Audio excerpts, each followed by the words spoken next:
Greetings and salutations. Welcome to the stream. I am Karen Russmore, and this is my playthrough of Pillars of Eternity. It says so right there on the screen. Pillars of Eternity. Greetings, Saber. Oh, welcome to the chat. McQ.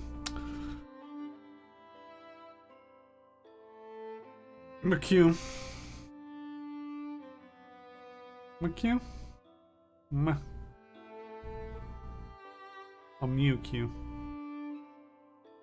McQ and Mewq. Don't know what it means in either case. Nope, don't close that. That's OBS. I need that. Just tidying out some stuff in the background that I don't really need open. We are going to turn off the music this time. Doesn't really have a meaning. Fair enough. And let's switch. Oh no, that can go. And let us switch over to the game. Ta-da! Hopefully that all looks good. If not, give us a shout. So we explored the town of... I can't remember the name of the town. Got some quests to do. Good to know that your Deathwatch session went well. So yeah, we explored the town of the Gilded Vale. Picked up a bunch of quests from around that area. Some took us back to the Valewood. One is pointing us towards this bay over here. Another one's sending us over to this area. I think there is a meadow in between here and here, which has a couple of quests to be doing. We got to spend time with Durrance, who traveled to the Black Meadow. That's it. That's a place where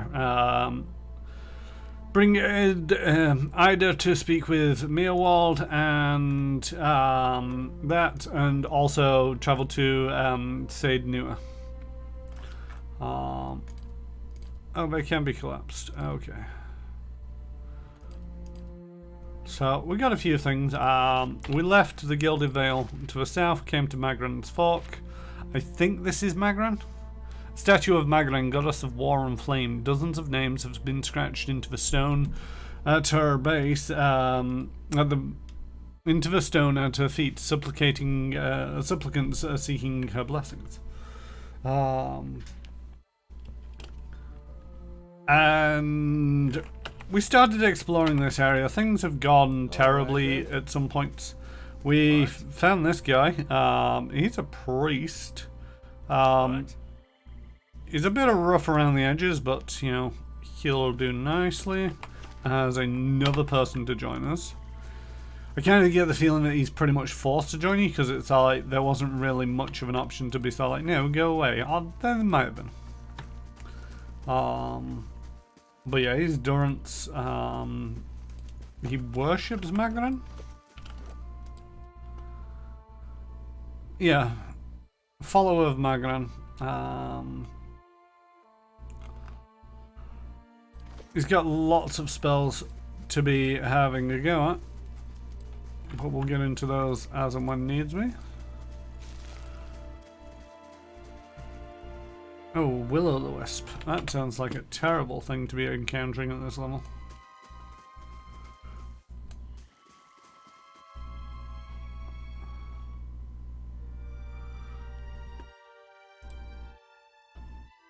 Everybody do things. Wait, why am I rushing up? Do I not have... I do have a bow.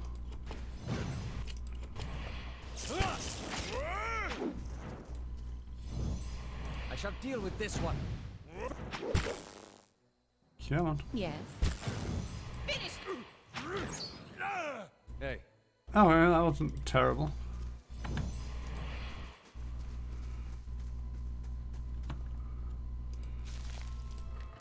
Oh. Secret in the wall. Just noticed somebody else is carrying around picklocks. I'll be taking the picklocks. I'm only taking the picklocks because I've got the mechanics of 4, and I don't think anybody else has got much in the way of mechanics. We got 3 endurance.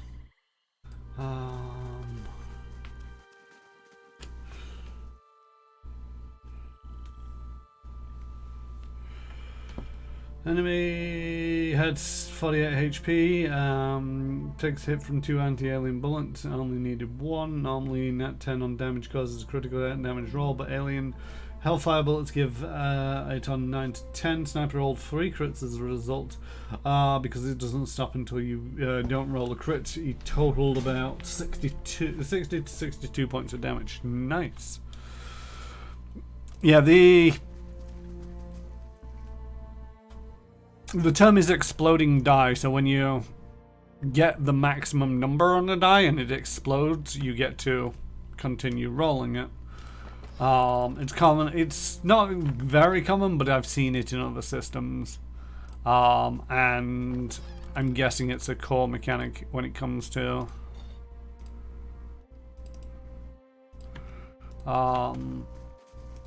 Death Watch. Although it does also extend the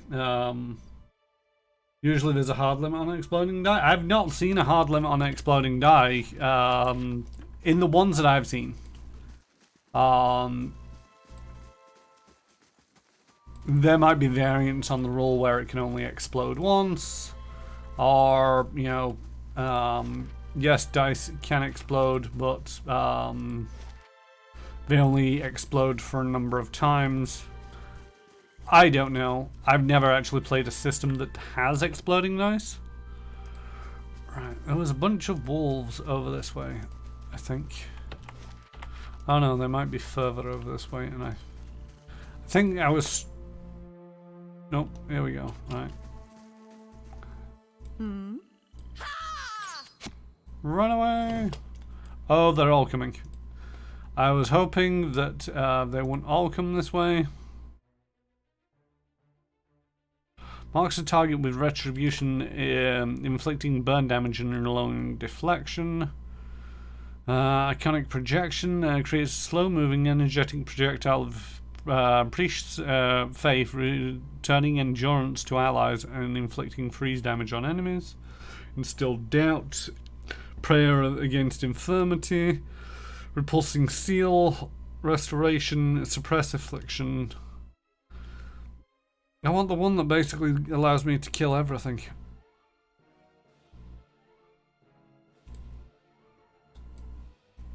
What?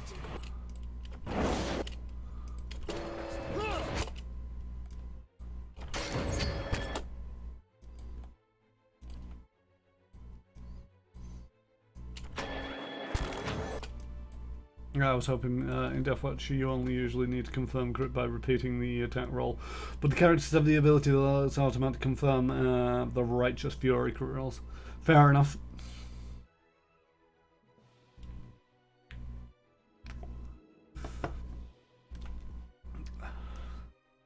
Right, I am in a bit of a sticky wicket.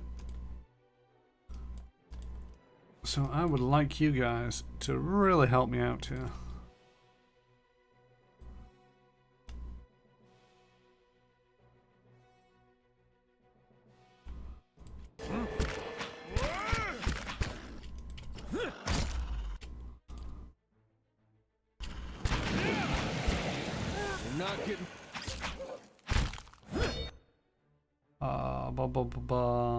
Target destroyed either. Okay.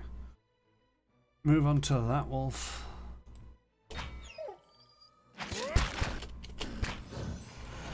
I am in a lot of pain. I've hit 3 words. Actually, no, let's do... Oh, that doesn't...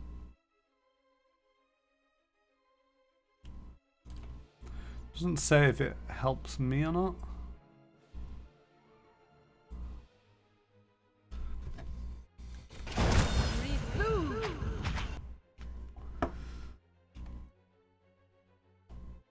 Yeah, I'm low on the endurance. What do you want me to do about it?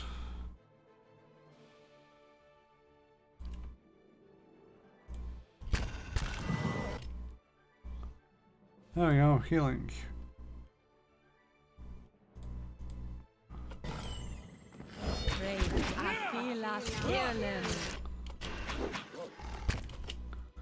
Alright, murder that one. Murder that one.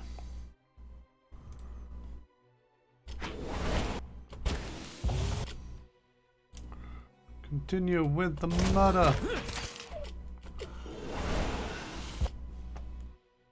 No, I just stay there. Endurance.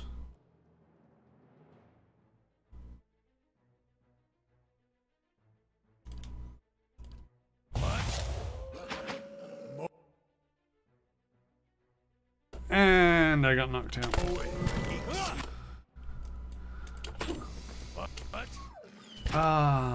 Okay. Yes. We're just on mop-up duty now, I think. I'll be okay.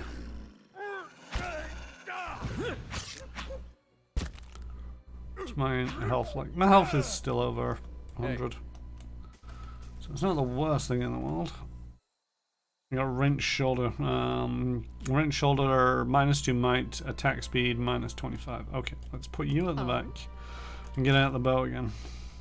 Hey. Let's take all the pelts. Why didn't... Oh, yeah, I need to...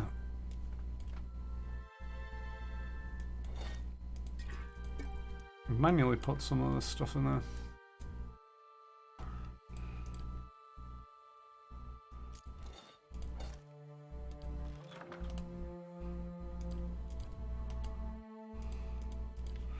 That's something you can...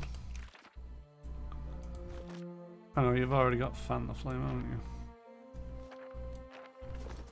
I don't know how wizards learn spells in this game. It makes heavy weapon soldiers with machine guns broken. Yeah, I mean, that's one of the things about exploding dice, especially if it's a small D dice. I don't know, you know, in D&D and Starfinder, exploding dice isn't a thing, but I have seen it into like some systems where it's like, oh yeah, your damage dice can explode if you crit, and it's like a D4. Basically a 25% chance of it exploding, and then rolling 25% chance for it to continue to explode. And that kind of thing, you know, it's like, it's not a great chance, but it's still a fairly good chance.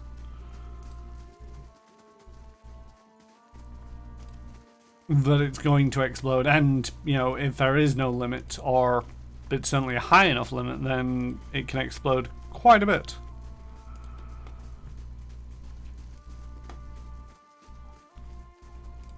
But yeah, I've never really seen much purpose in the exploding dice, unless you want it to be a very sort of like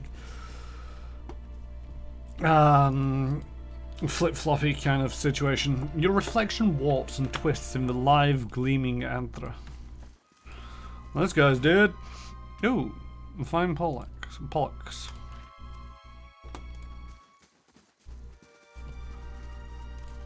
And some herb.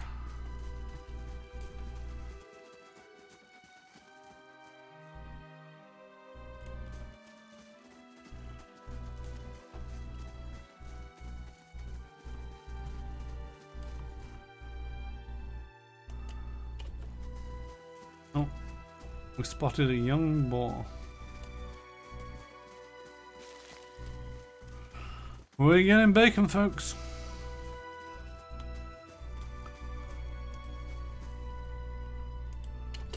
Great. We're getting a lot of bacon, folks.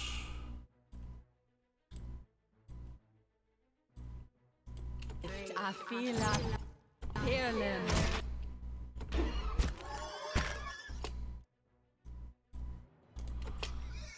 I shall. Oh. No, don't move closer, just attack that ball.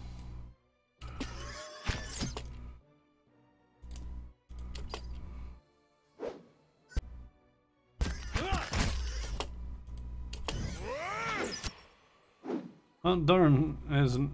I feel we've lost the aim. Durance isn't a great off tank.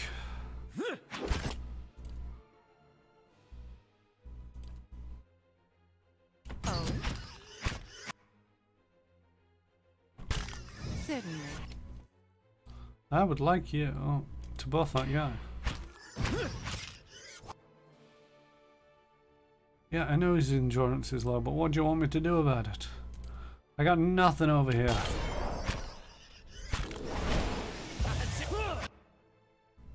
Oh, he's knocked out.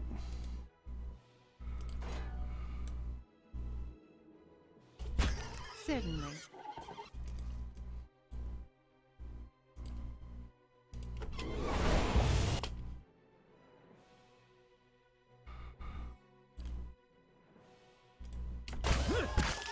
Great. I feel like Looks like 1,034 damage. It's not. It's 10 and 34.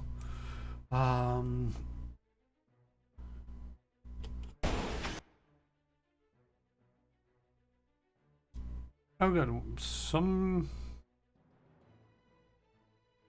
Oh, you're back up and fighting. I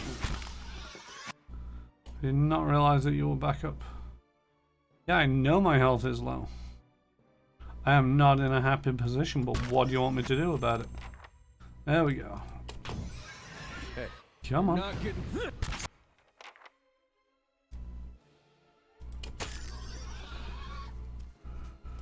Oh. Hey. Alright, that was terrible.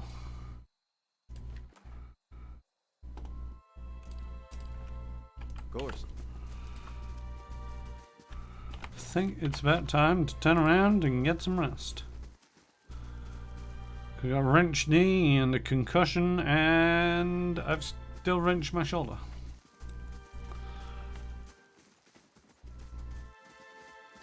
What? Hey.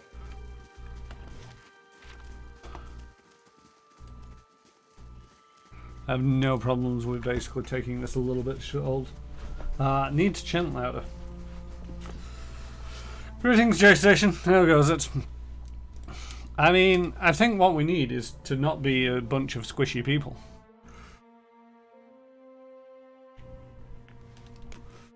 That's the main disadvantage at the moment. It's like we've got one guy who's kind of a tank.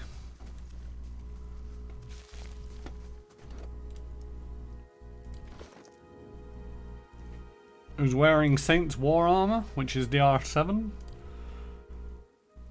Although Alof's leather armor is DR6, the priest's Durance's robes is DR3, and I'm currently running around in DR nothing. But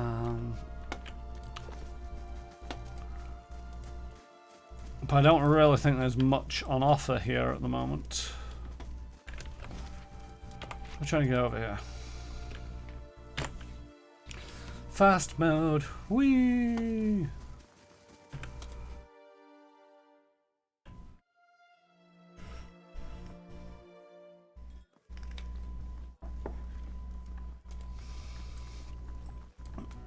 Hello. I would like to see what you've got for sale, because I have got some junk to sell you.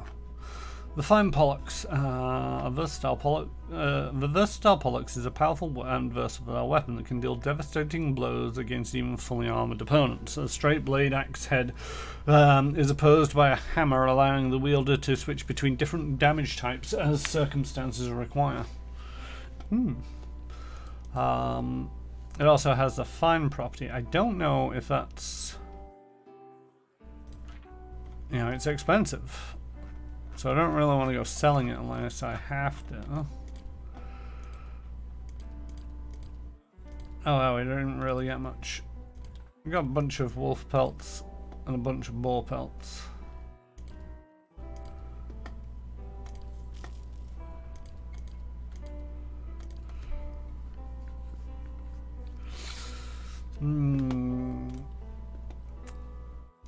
Let's go for the Drywood's Pride, which is going to increase resolve by 2. I'm not sure how much that actually helps.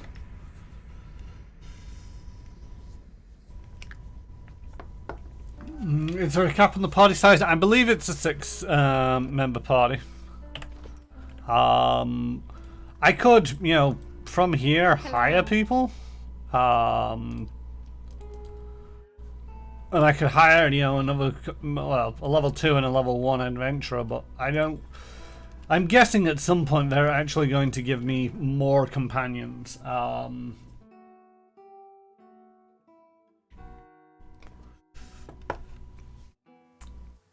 Can't remember when and where, but definitely think it's a thing.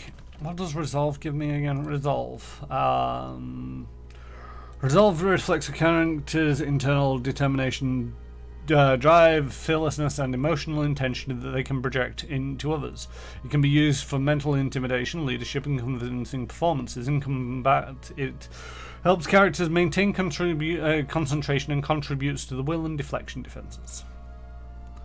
So that didn't. It's not really going to help with most of what's going on in here, but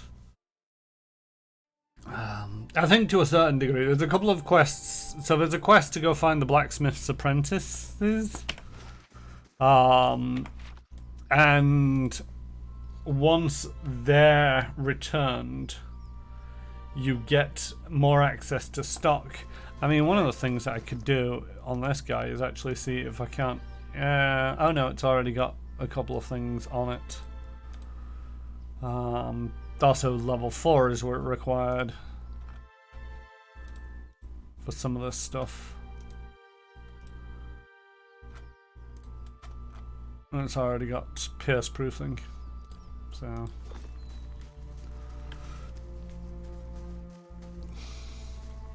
I think it's mainly just about finding better stuff.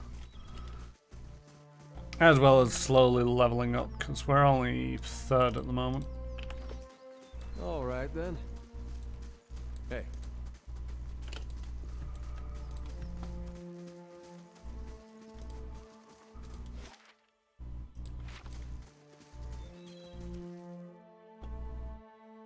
A forest troll. I've got a troll. Hey.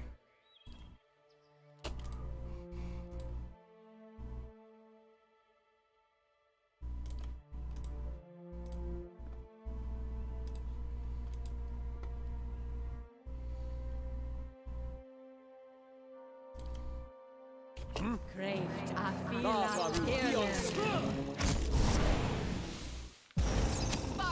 See, when it's a single target like this, we can really go to town on it.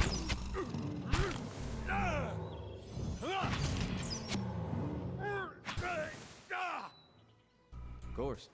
I died. It's more when it's groups of things.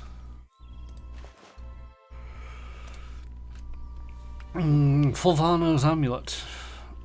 Plus 5 reflex, plus 25% healing received. Though never as famed as he would claim, the Valanian explorer Fulvano was known as an eccentric who wished to see the world.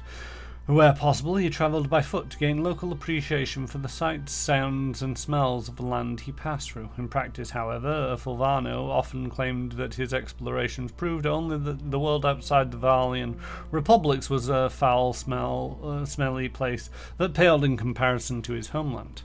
This amulet is said to have belonged to Fulvano. He was a man much taken to mild superstition, and this talisman, he said, was a source of luck. It also served more sentimental purpose, for it depicts one of the greatest ships commonly seen in the docks of his homeland. This piece of parchment is torn, flecked with blood and troll spittle. What little of it remains reads, "Worried that he may have come to harm, once I reach Defiance Bay, I will hire guards to take me back west to safety and see if we cannot find Fulvano. At present, I'd regret my eagerness to be away from Gilded Vale. It is very dark." I'm actually going to bop that back over and figure out who that wants to go to. So what's this going to give? It's going to give a plus 5 reflex.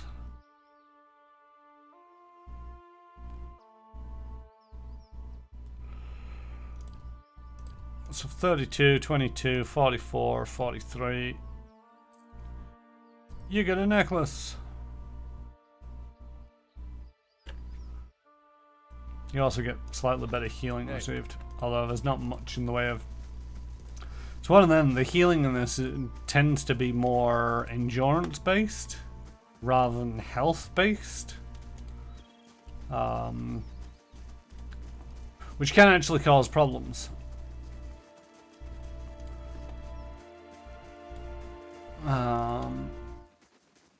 Because if you're ever knocked unconscious, you know, when you're walking into a fight, oh god, there, that one, get to that one. I mean, I'd rather you didn't.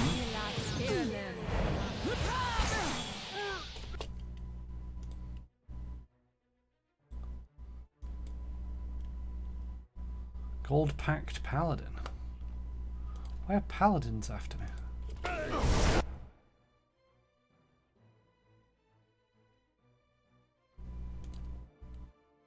Wait, how did that happen? Well, the Drowner casts Necrotic Lance. Alof activates Arcane Assault. Durance crazes Gold Pact Paladin. Ludrana Necrotic Lance crits Alof for 58 corrosive damage, additional effects.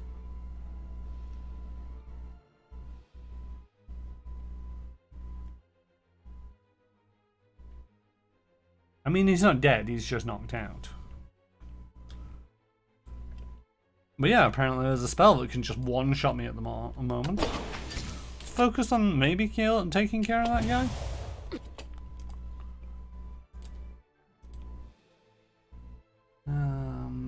And we're back now on PC. A mobile didn't want to play ball. I mean, I don't know what you might have missed, J-Station. But one of my people just got knocked the fuck out. Oh shit, no. Yep, go back towards that guy. Just keep out of range. Ah, you son of the bee sting.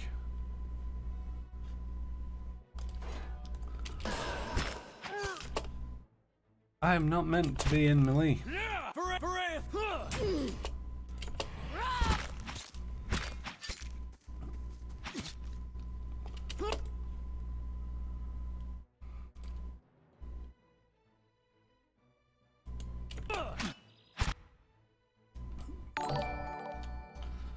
Move around there. Thank you for the follow, medics. As you can see, we're currently playing Pillars of Eternity. You might be able to see that, I forget what the name of it is. And it's going okay. I mean, it took all of 5 seconds for Alof to get knocked out and receive a severe burn. But we did get some interesting scrap out of this.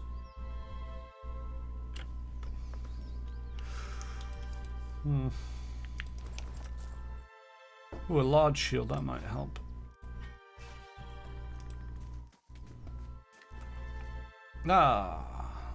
Okay, so we got a wand. Ludrana's orders. It would seem I have no choice but to provide you with instruction. Redric's forces are spread thin, and the road through the wilds to the south of Gilded Vale lies unguarded. Given these favourable circumstances, I'm sure that even you can manage to handle a peasant or two. The archers tell me that Collick's men made south after their escape. If you should happen to retrieve one of their number, I may be convinced to forgive your previous mistakes. For the last time, you are to keep clear of Defiance Bay. Know that if you cannot be trusted to acquire such a useful specimen with even a modicum of discretion, I have no qualms whatsoever about using what materials I have at my disposal instead. That sounds like a fun little note. So we got a new wand, we got another grimoire, and we don't really care for the armor. Should have actually dumped most of this armor.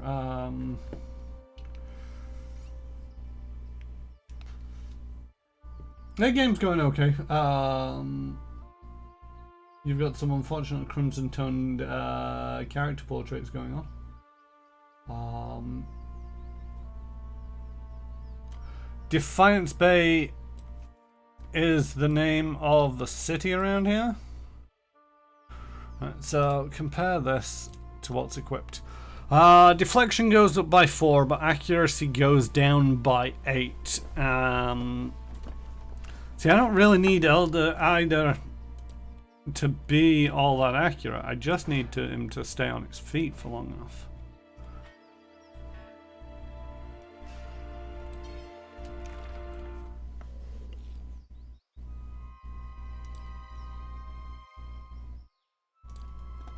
Yeah, so this is a way of learning. So, as Alaf is a wizard, he's got his own grimoire. But I've also now looted the grimoire of somebody else, and I can actually sort of like equip that and sort of like put that there and use this other person's grimoire. Yes. But I can only cast the spells that I know. So what I need to do is crack this open and then learn these spells, which costs copper or gold. Copper.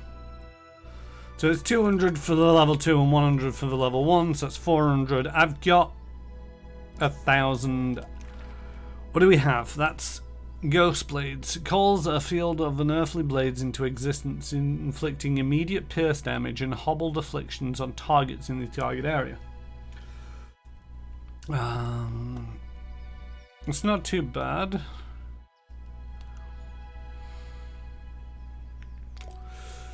And Chill Fog calls a blindingly white icy fog into existence, inflicting blindness and freeze damage over time to any caught in the area of effect.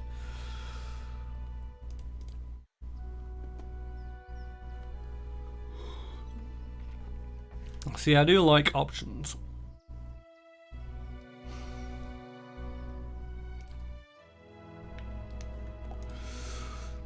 I think this one's probably going to be more useful. The target becomes paralyzed, afflicted with boiling pustules of foul-smelling liquid, but erupt from their skin, sickening those nearby. So it's not a great one. It only paralyzes and it sickens everybody else. But at the same token, now that I know it, I can put it into my other book.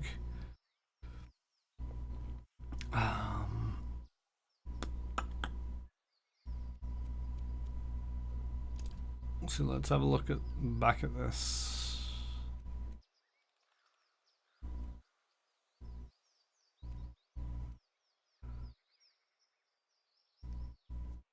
I mean, what I'm probably going to do is switch back over to his own grimoire and just add this fetid carcass to the roster. Got a nice selection of spells here. We got frost damage, we got fire damage, we got dazzling lights, and we've got crush, corrode. So just adding that one in is probably more useful. There's still a couple more in there that want to learn at some point. Now this one, which is piercing and crushing rather than crushing and slashing, that's just a question of which do you feel is a more appropriate damage. But yeah, Defiance Bay is this area, but I think it mainly I think Defiance Bay is the city here. You know, sharing the name with the bay itself. We won't be going that way for a while yet, but we'll get there eventually. Felt the name felt a little on the nose, but it's grown on me a little though. I mean, it could, so there's a potential that it's literally called that because of the circumstances around that's been going on in the history. I don't recall sort of like the history of Defiance Bay being any of the lore books that I've read. Okay, so Alaf still has 173 health, so it's good for at least 2 more knockouts. So I'm not going to go back to town and get that resolved. I'm just going to press on to Anslog's compass.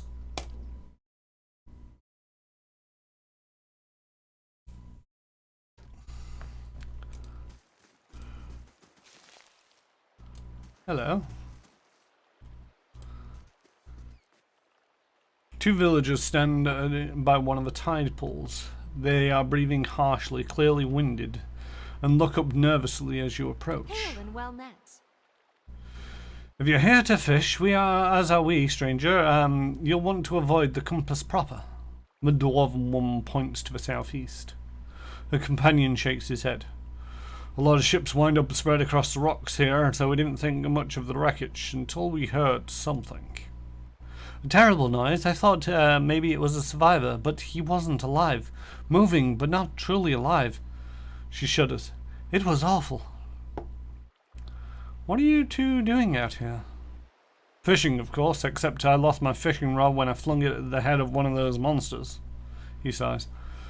We were here. We were looking the tide pools over and thought we'd try our luck down by the rocks. Got the fright of our lives. We'll have to make do with these nets here, or go hungry. You said that there are a lot of shipwrecks here. The woman nods. All the time. It's a lovely place, but dangerous as anything to sail. Good fishing most days. She wipes her brow. I think we'll look further up the coast next time. What do you mean? What did you see? Corpses. Walking corpses. We don't want any part of it. Whatever the cause might be, that we can find something in the tide pools, and then we're headed straight home. Farewell. Good tidings. Wait, do you hear that? No, because it's... Oh. Zaurip.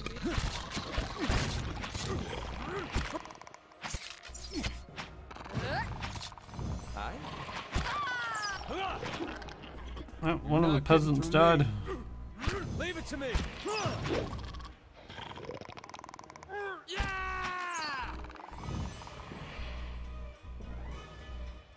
Of course. What a mess. Thank you, stranger, for your help. Take the coins, ditch everything back into... I do like the way that to a certain degree, each one of them where it's like, I don't understand why there's a stash and personal inventory. Because you can access the stash at any time.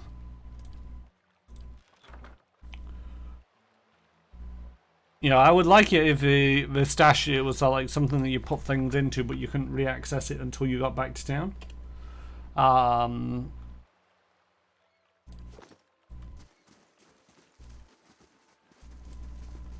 Because it does feel very much one of them where it's like, nice that you've got a lot of inventory space. Totally pointless as to why it's kept separate, unless there's places in the games where it's like it doesn't. Crabs and small fish cluster in the pool left behind by the tide. So we're not very good at not getting our noses or sticking our noses in where it doesn't belong.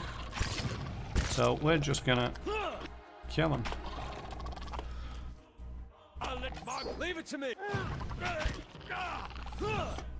Keep going down this coast, despite the warnings. But then again, we're not peasants.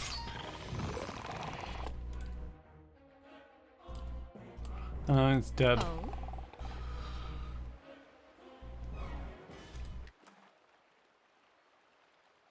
Amethyst and agate. Of course. Nice. Might be useful for something. Because this is like done like Baldur's Gate. A page from Fulvano's travels. After several days' journey, it seemed it was time at last to part ways with my new travelling companion from New Hiomar.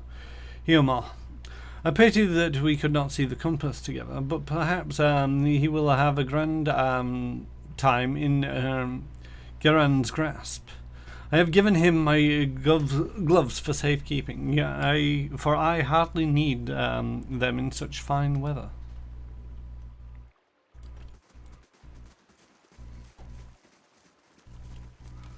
But yeah, because it's kind of got the Baldur's Gate style of things, it's all, I don't know if there's something here, something here. I'm doubting there's anything off to the south, but there might be. And what you've got to do is sort of like, you've just got to click on that and then come back out of it to see if if your characters discover anything over in that direction. Fish and clumps of seaweed, bright green with heat, royal in the stew. Tasty. It tastes pleasantly salty. You find yourself facing a towering Araman woman. Her skin is a warm gold brown of dying sunset, with pale fish-white patches at throat and hands. Wavy red-brown hair pulled into tight braids around the stripe of bare flesh that follows the curve of her skull.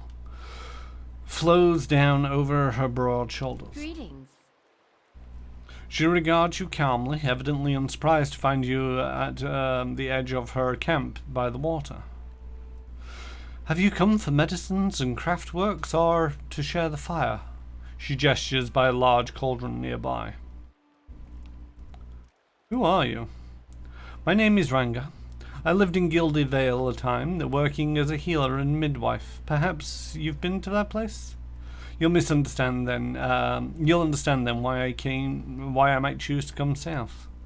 In any case, it is far more comfortable here, by the shore, where I can hear the water, and I still get visitors from time to time. Perhaps you're in need of something? What's that Zaurib doing here? Who, Tantan? Tana? He's a great help.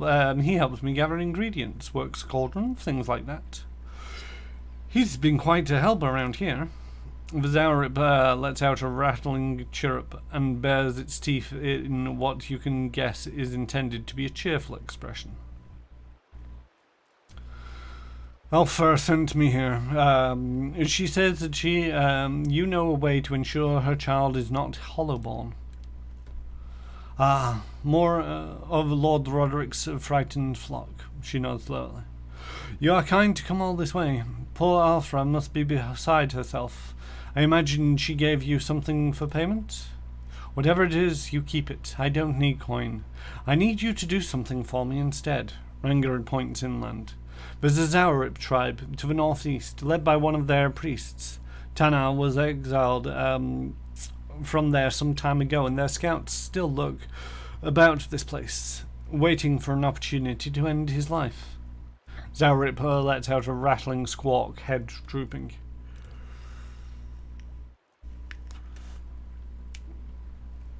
That's a little odd. What's a little odd? Sorry, I missed it. Maybe there's some boons to having in your purpose. Oh, yes, we were talking about inventory. There is, to a certain degree, I think. There are, so just like Pathfinder Kingmaker, you've seen that it comes up with the text and the images and that lot. I feel that if it's in your stash, it won't come up or appear in those texts. Which is why you can see in my inventory I've got picklocking tools and a hammer and pit and a crowbar, climbing gear.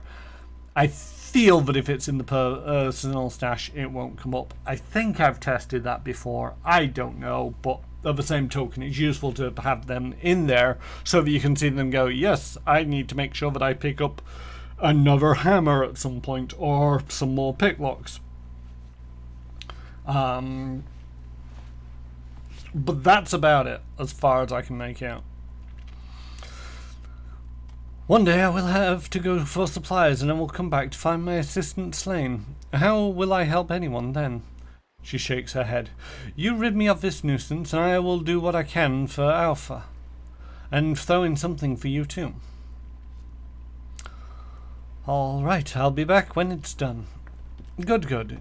You'll find them easily enough, I think. She smiles, baring sharp teeth. Good luck.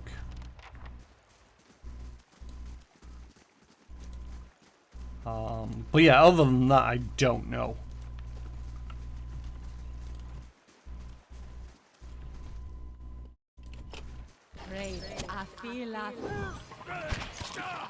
Why is the priest the first one into battle?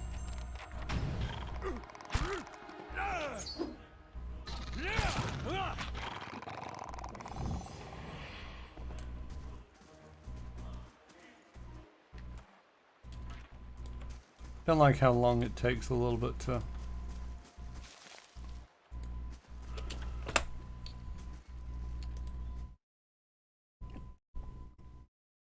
When the corpse hits the floor, it takes a little while before you can loot it, and it's a little bit silent. Do you really need to wait that long? Dank sporelings. I mean, I don't really feel like I need to be in here.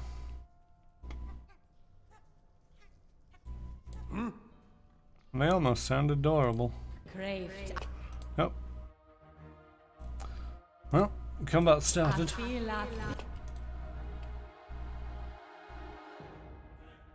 You get the feeling that you're due to go out there and then cast that up.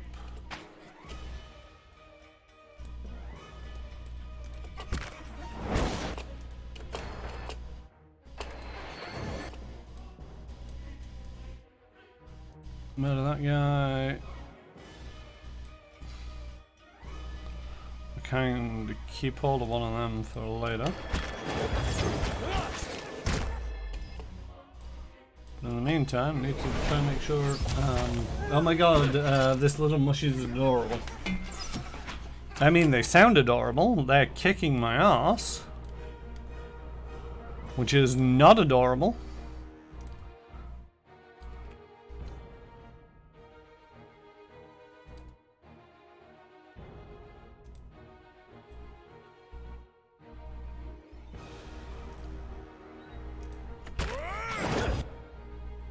Oh, that one's dead. Okay. Everybody focus down.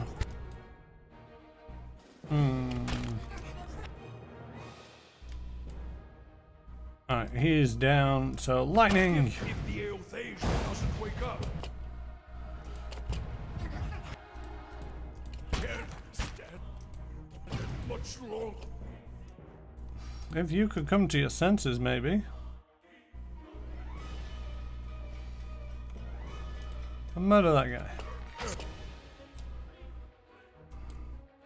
Crave. I feel like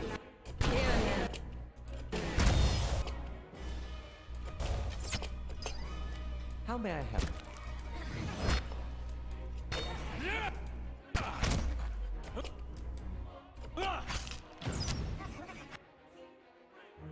Yes, I know his endurance is low. That one's dead. Okay. Knock him on his ass.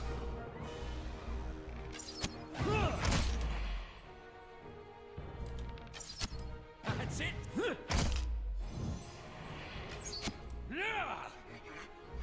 Hey. Hey, we survived it. Hey. Tank spores. These small feather-thin spores have delicate stinging barbs by which they cling to surfaces, passing creatures, and the insides of nostrils. Yeah, let's try and not breathe those in. Right, how's everybody looking health-wise? I mean, we got some bruised ribs, we've got sprained wrist, and we've got somebody who's been burnt, but everybody's looking peachy for one last fight before we have to run away. How may I help? Right, we're going to give this everything that we got. Punishes a target for their sins, decreasing their deflection, fortitude, reflex, and will. You, mushroom, have sinned. We're just gonna shoot you with a bow. We're gonna do that. We're actually gonna trip you up, hopefully, and you're going to necrotic lance it.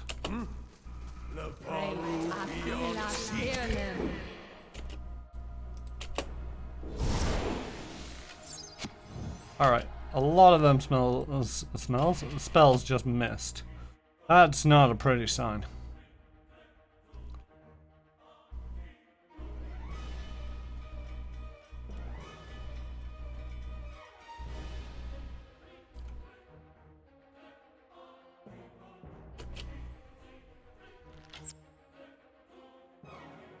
That's not very helpful. I know it's not very helpful, but what are you gonna do? That. Can you knock it on its ass? It might be immune to this kind of thing. Charmed, confused, dominated. No, it can get knocked prone. Okay, great stuff. Alright, continue with the murder. Hey, we did it.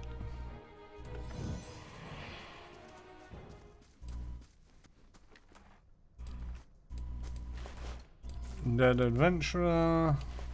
Dead adventurer. Mushrooms. Moss and mold cover the bones like a blanket. They smell earthy and wet. And we got a novelist. Two-handed, very slow. Crossbow kind of thing.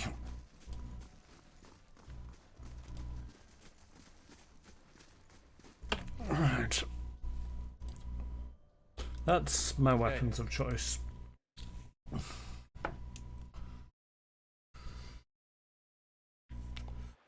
Can a TPK be adorable? Let's find out. I mean, it nearly was a TPK, but managed to survive it. Managed to harvest any supplies from for a mushroom omelette.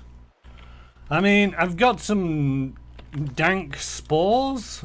Whether you want to put them in an omelette or not, I don't know. Part of me is like, I wouldn't really recommend that. Oh, in the socket of this thing. Page from Fulvano's travels.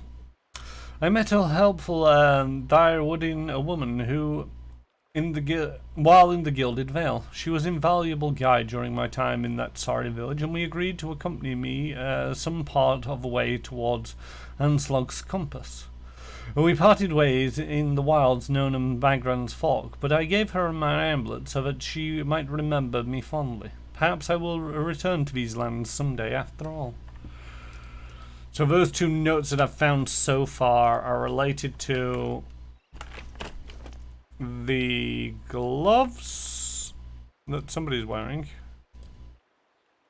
Yeah, the gloves that Alof's wearing, and the necklace that Durrance is wearing. Don't know how many more we're going to find of those notes. I also don't know if we are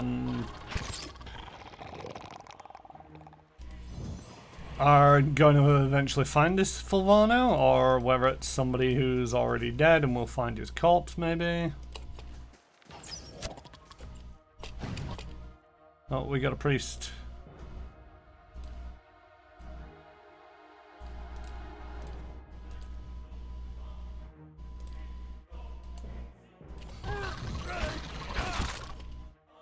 Well, the things I don't like about the positioning in this is how long it takes to get into position.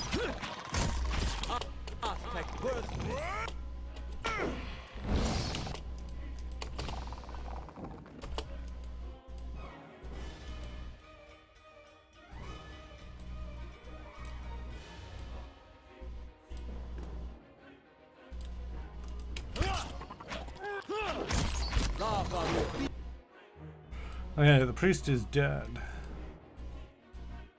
Let's burn this away. Oh shoot, I didn't want both of you to move back, I wanted you to move back. You're not getting through me.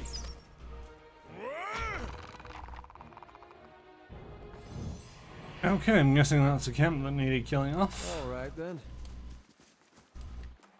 I get Semaphist, Zarup Tongue, a quarterstaff of one of these. Oh, I didn't want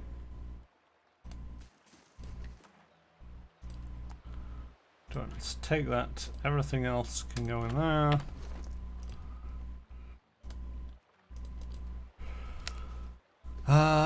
Crush, burn, crush damage.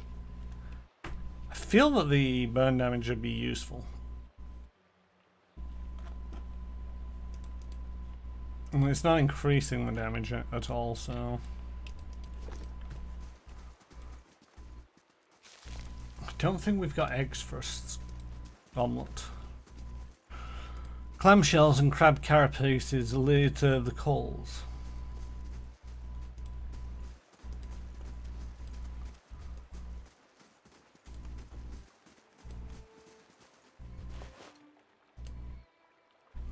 Fulvano's letter.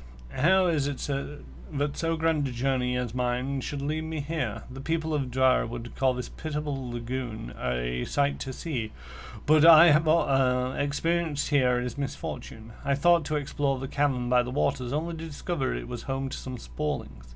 I went to see the vaunted compass and lost a bulk of my letters when I tripped over some driftwood. And at last I made to inspect a dragon skull nearby, only to be menaced by some foolish Zaurips. I will return to the Gilded Vale as soon as I catch my breath. At least the Zaurips do not appear to have followed.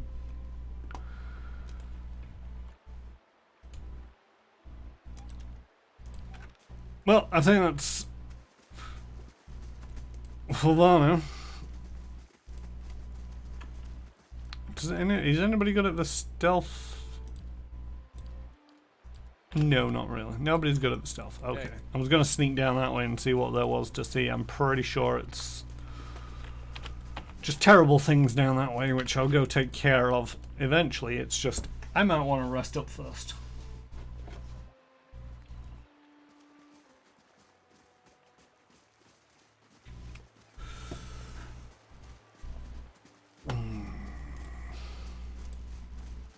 Good day, stranger. Is it done? And am I rid of these interminable squawking of the Zaurips? Scree? No, Tannen. I don't mind yours. They're all dead. Good. I tire of their feeble attempts to surprise us. Here, she hands you 3 vials. For your troubles. Now we can get underway with my part of the bargain. I will get started on the mixture, but I need one more ingredient. Some spores from those creatures in the cave there. She points just north of the little stretch of beach. Sporlings, they call them. It's a useful material. I need one for the mixture. You are welcome to any others you find. I have some spores here. So you do. Excellent. Give one here and I'll add it to the cauldron. This should not take long.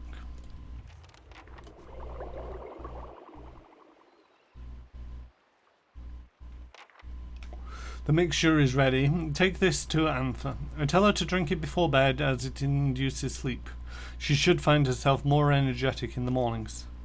Tell her to eat more fish and cheese. The potion will sustain a healthy appetite. Grant her strength. She's a rather frail woman, from what I remember of her.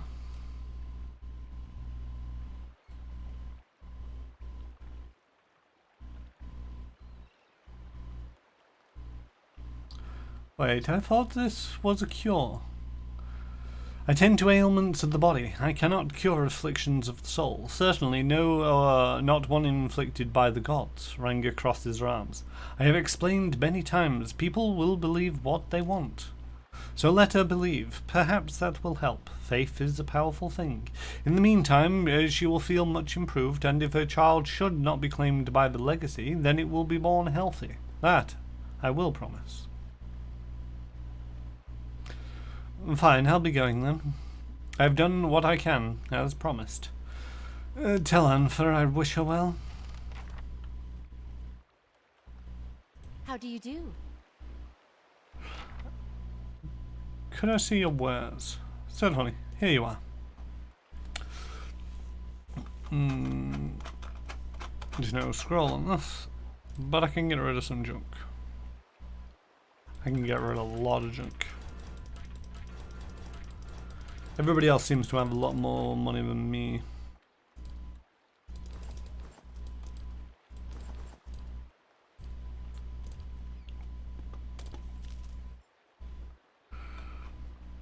And then I can also... Good day, stranger. I could use some rest, if you don't mind sharing your camp. After all you've done for me, you're quite welcome. Get some sleep by the fire, and I will keep an eye on the tide. Would you like to rest for 8 hours? Yes, I would. Alright, gotta go fuel up and blast off. Thanks for the funsies. No worries. J-Station. J-Station is... should have started his stream by now. I missed that message. He's over on his channel playing some No Man's Sky. If anybody cares to go join in that and say hi from me. We will be raiding them in a couple of hours once I finish my stream. And yes, the dankest of potions. It's interesting that I've still got the Direwood's Pride resting bonus, even though I just rested on the sands. I believe that's gotten me everything back. It has. Great stuff. How are we doing for level up? Another 355 XP. So glad that I didn't have to run all the way back to town to come back all the way here to just clean up this area of the map. I still might need to if I get shanked.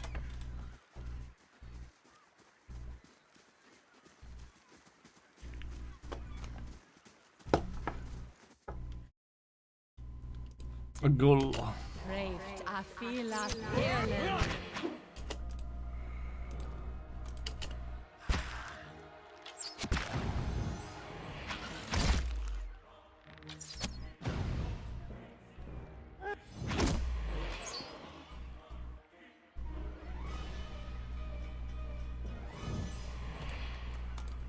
Of course.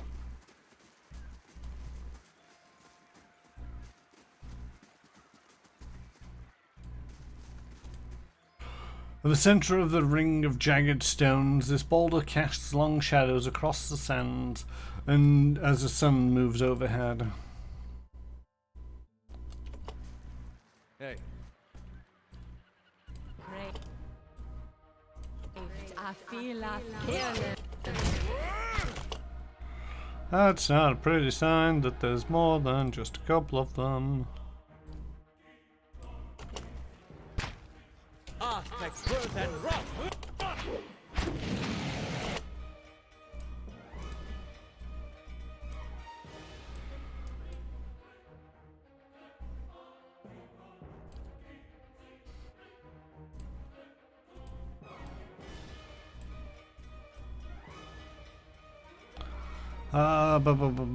I'm looking at that number.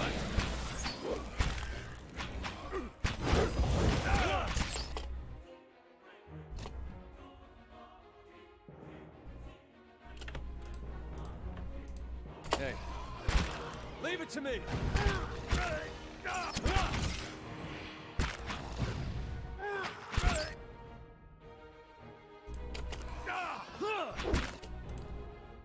Rocket on its arse.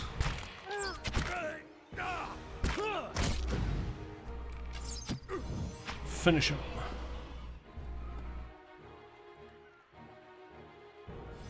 Didn't do too bad on that one. All right then. Not entirely sure why I'm killing these things. Apart from they're nasty and they're here.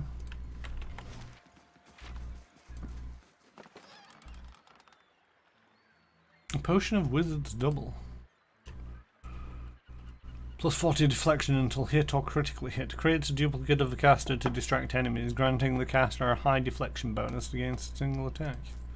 So it literally is just a potion that prevents, or potion of the spell of the same name. Oh, more goals. Or at least a goal. 2 goals. I feel like feeling.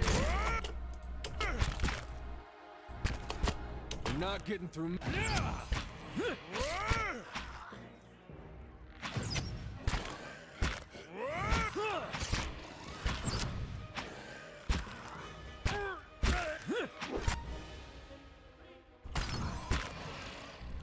So when the tank goes forward and then we've got reasonable armor on, then it gives me...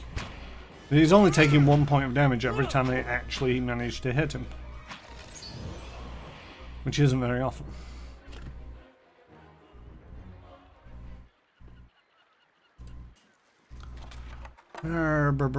Amethyst, amethyst and some coins. Amethyst coins and junk. Flesh. They're gribblies in your way. They need to meet your murders. I mean, they're not really in my way. It's not like I'm actually need to come down this way. A page from Fulvano's travels. Whilst travelling towards west towards Gilded Vale, I encountered a fellow traveller of some considerable intelligence, and we engaged in pleasant conversation. It came to light that the poor fellow had the most execrable pair of boots on him. I gave him one of my spare sets so he might have a better appreciation for Valian craftsmanship. May they serve him well, for he said he intended to cross a wilderness known as the Black Meadow. I cannot imagine it is a pleasant place. So apparently there's a pair of boots to be on the walkout in the meadow. I think to a certain degree it's just there to hint at things to discover. Which once you realise that one of them is true, then the rest of them as a sort of like gamer, it's like, alright, yeah. There's other things that I can do and get. Did I? Oh, there's no way off that side. Do I want to go straight to the Black Meadow? I think I do.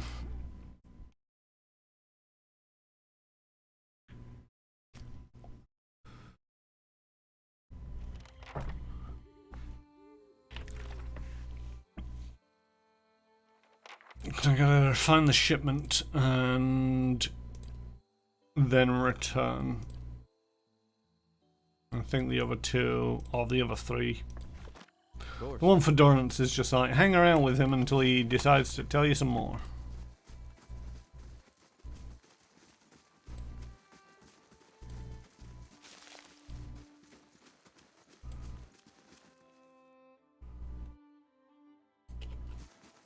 Crave. Knock him on his ass. There's two of them.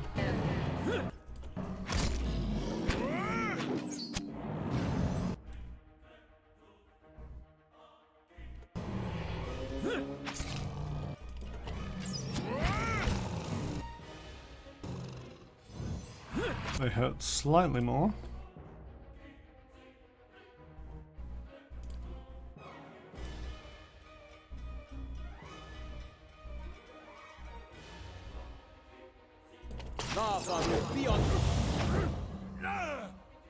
Hey. Certainly.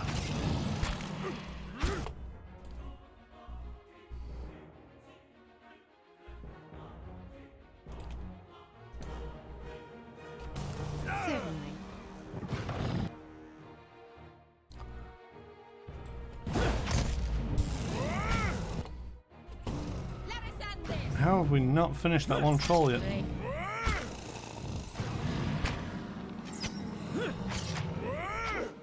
Leave it to me. Come on. There we go.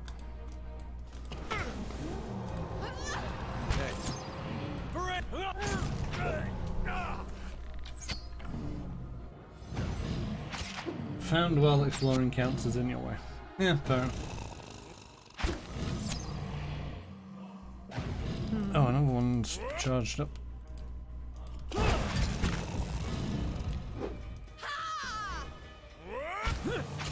Spot on. There we go.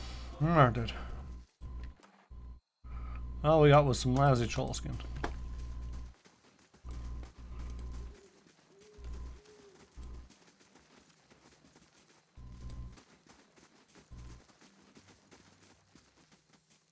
Not a bad haul today. Watch the road, William. I'm itching to try out my new blade.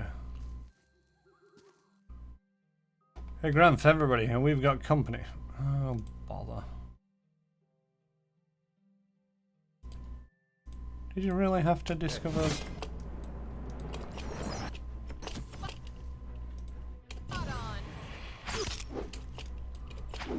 I mean, I was kind of hoping you'd just knock him on his ass. Thank you.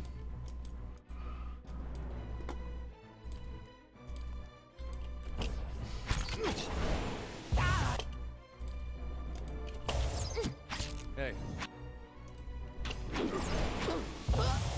I'll let Marksman's fire bless. How much health does this guy not have? There we go, thank you.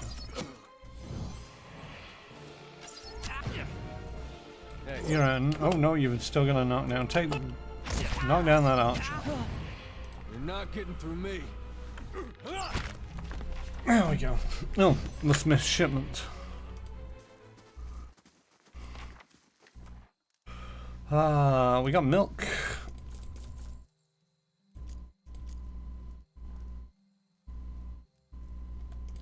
Everything else can go in the stash.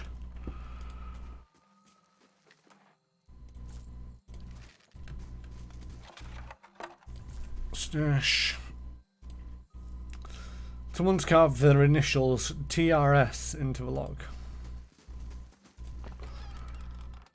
Crate shipment, tattered note. I need you to deliver our haul to Kern to sell. He will not speak to you unless you know the words. Thinibun Eldenfeln. Fion. He's only found in the gift after dark. Hey, people leveled up. We got 31 more coppers. Alright, so we got either to level up, unused points. Put it all into athletics. What's that gonna do for us? Not much, but it might. It feels a bit weird just to put it all into athletic. Ooh, so we got a talent.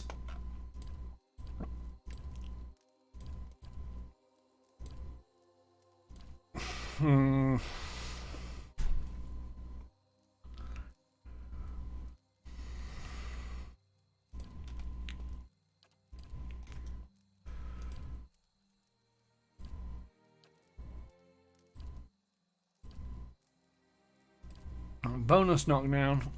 Grants a fighter an additional use of knockdown per encounter. Could be useful, I do run out of those. Wary Defender increases the fighter's awareness while in defender mode, granting bonus to fortitude, reflexes, and will. +5 to all defenses except deflection.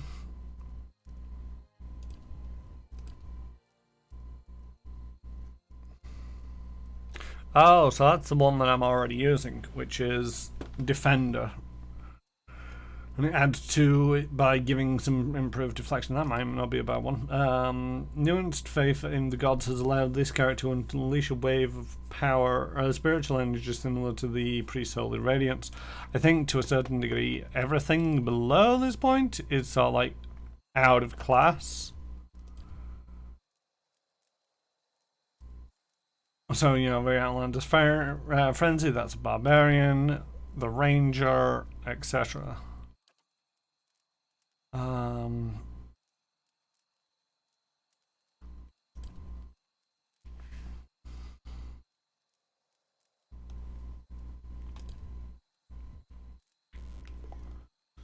Seen a few here that are new. Interrupting blows. Vulnerable attack. It's a new mode. Don't really want that. Penetrating shot. Sacrifice range attack speed for damage reduction. Increased damage reduction.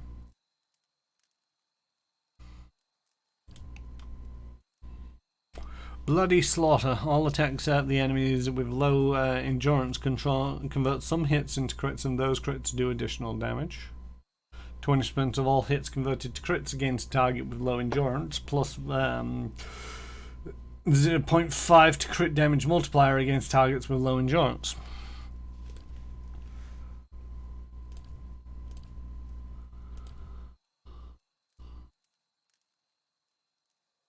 Plus 25 against damage against plus 25% damage against Wilder, plus 20% damage against Vessel, Spirit, Primordials, Beasts.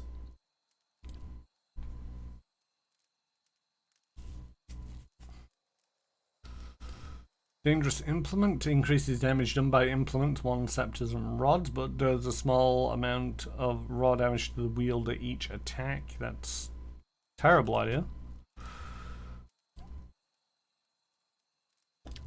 I think I'm gonna go with the Wary Defender. That, you know, I'm leaving on and on more along more of a time just this defender mode, so having it also give some deflection might be useful. Although I did see that you And one of the things that I can do.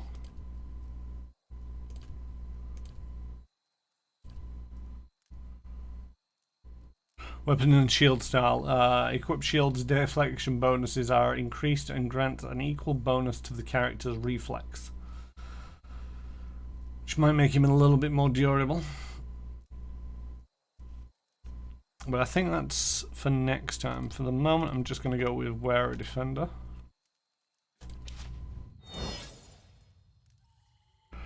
And I also got a level up.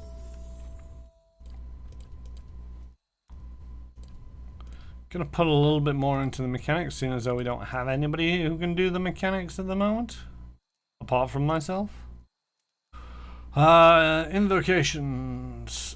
Invocations are powerful magical effects that chanters create after they've spoken a required number of phases. Okay, so this is the...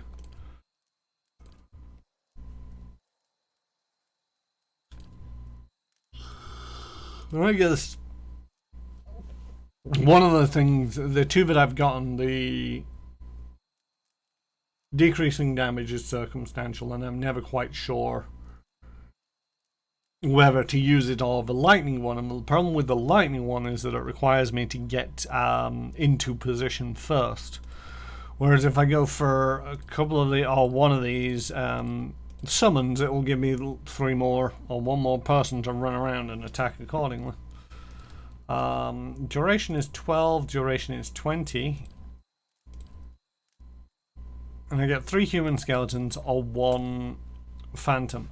Now what's a little bit annoying is I still don't know whether it's better to have 1 phantom for 12 seconds or 3 skeletons for 20 seconds. So we're going to go with the one that sounds better. But Rainy Darret's ghost, he would not rest. If their bones slept under that hill, none can say. If their bones still slept under that hill, none can say. And I also get a talent.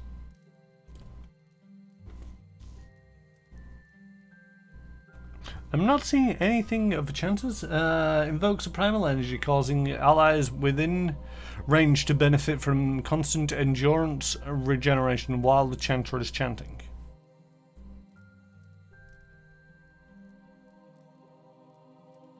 See, that might be useful, just as a sort of continual top-up of things, and I'm always chanting. One of the things that I was thinking of going for is Marksman, so that I can, you know, because I got a weapon set, which gives me +6 to a bunch of weapons. I'm going to be sticking with range, so if I got with the Marksman as well, that would double up and give me 11 to certain weapons. But I'm also thinking of going down the firearms route, so that might be useful. But I don't have anything of use other than this bow at the moment. I think this endurance regeneration might be useful. Maybe. Because I start chanting the moment we get into combat. Right, so now what I can actually do is I can head back to town and finish up the other side quests that I've got going on. Oh, there is a north passage. Oh, that takes me to these Estonwood.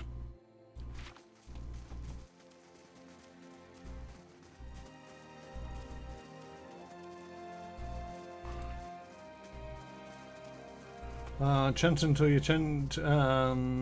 Chant until you chant your voice into a chanted death. That's a mouthful. Oh, what's this? A forest lurker. Great. 2 forest lurkers.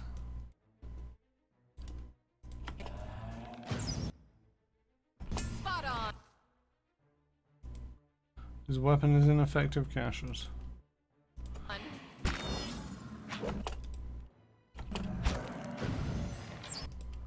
Let's try something out. I mean, the healing isn't really doing much. And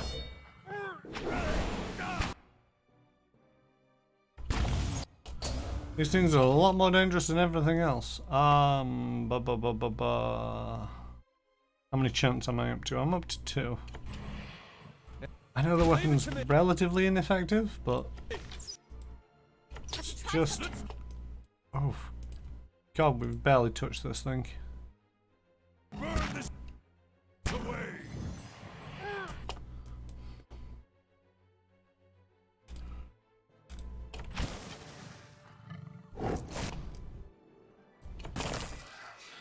Skelly Bobs! Weapons are ineffective! Run away! Oh, you died. Oh, you got knocked out. Craved, I feel like Run away! fearless.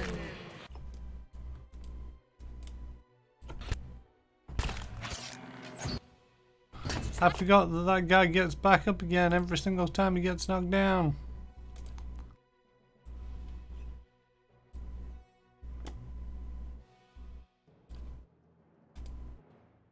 Yeah. Yeah, there we go. Try something else. Not in. Hey, Ah, thank good. Getting a lot of messages that things are ineffective, and it's like, yes, I know they're ineffective. What do you want me to do about it?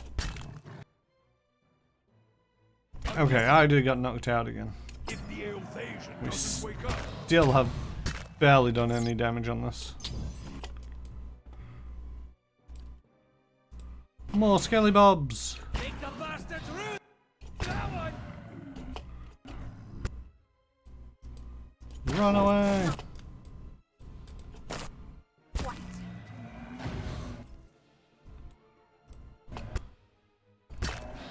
Crave, I feel like Love the way it's like, a human skeleton has left the party. It's like, yeah, you got knocked the fuck out. let's burn this away. Fine. Oh, that's not good. don't succumb. Run away! If it You're still stuck, run away! is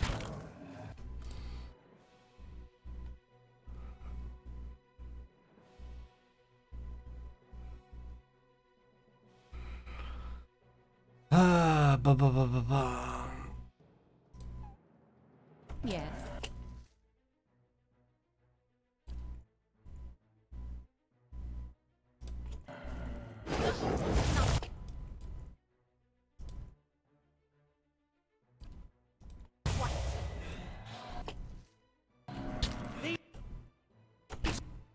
They're in for a walloping! Craved, I feel like fearless.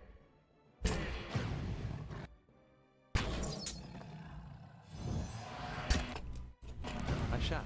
Stop running away! These ones are Nope. in for Continue a walloping! running away! These ones are in. I shall deal with this one. Let's have it out!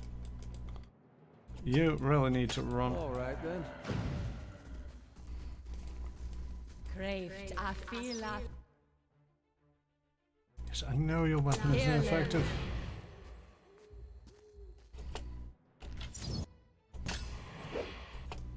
Everybody run away!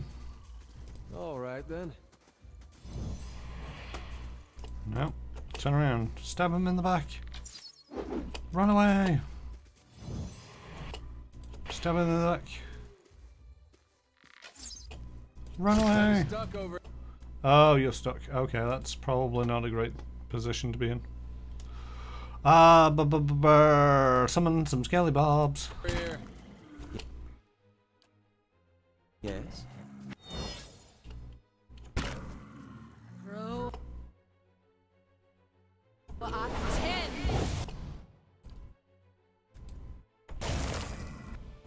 Oh. Oh. Yes. Craved, I feel like fearless.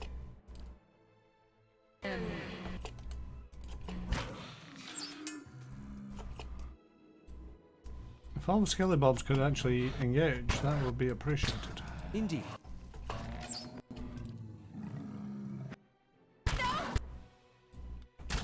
Yes. Take the bastards through that one!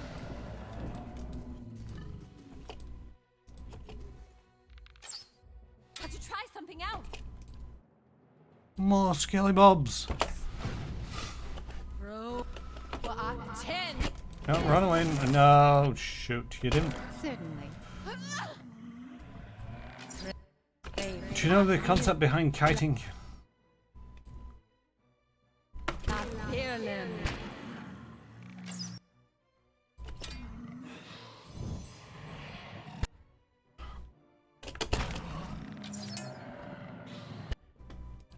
Yes. Yes. Yes. Don't succumb! Have to try something else. More skelly bobs. Row at 10. Oh, you son of a bee sting.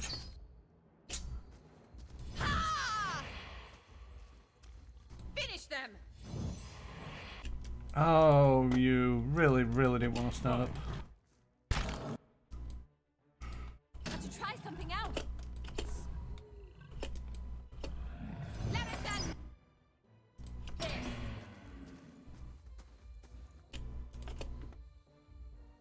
This. Certainly.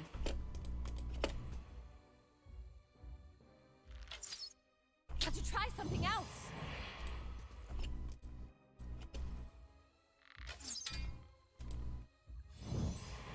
Row at 10. Yes. Great, I feel like Fearlim.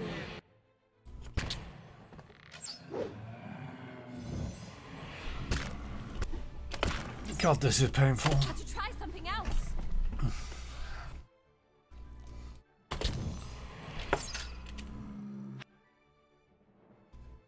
No, finish them. Think I'm out of skeletons? Yes, I'm out of skeletons. Certainly. Oh.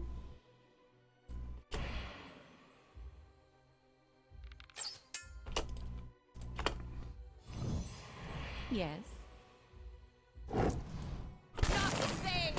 No, I want you three to attack.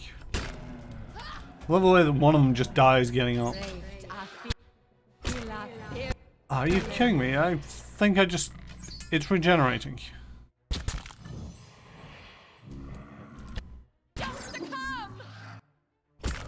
Well, I'm screwed. I can't deal with regeneration. It's regenerating faster than I can damage it.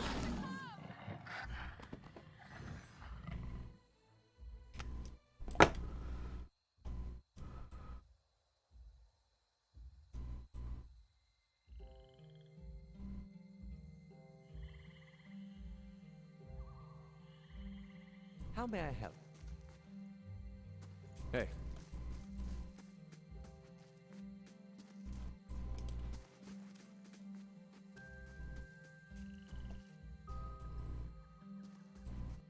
Don't you have a little problem? Hey.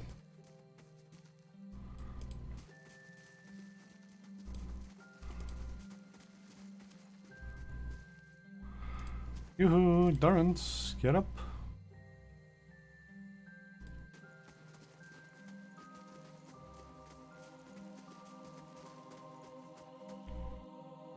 You must gather your party before venturing forth. But I can't get to my party because he's dead.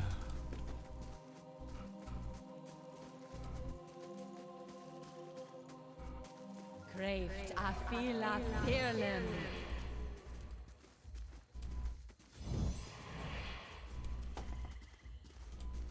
You're not getting through me.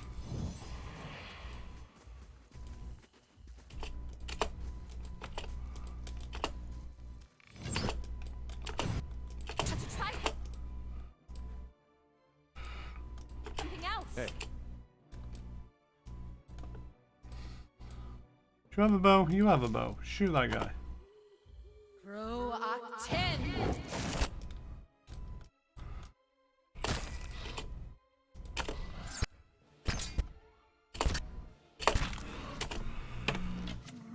Auto pause. Turn off. Weapon ineffective. Craved, I feel like Leave it to me. Because yes, I know that most of my weapons are ineffective.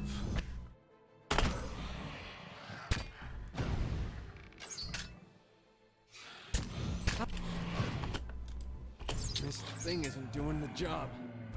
I know it's not doing the Not job, getting through me. but we're tickling them. Okay?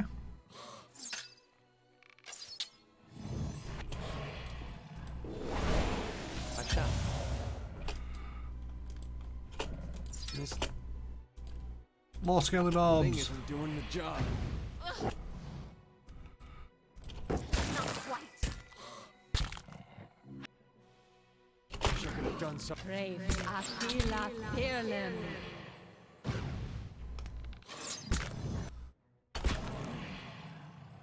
This is a terrible way of having to deal with these guys. Don't succumb!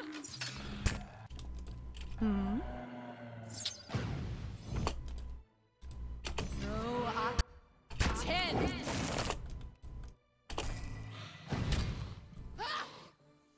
Craved, I feel like feeling. Hey, Still keeping the auto pause on for when people get killed and out of the party because done something. it's kind of helping me a little on this. Come on, more skeletons. No, I... 10!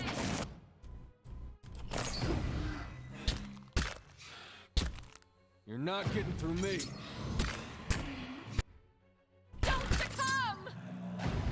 Oh, don't want to move. Yes. Damn it!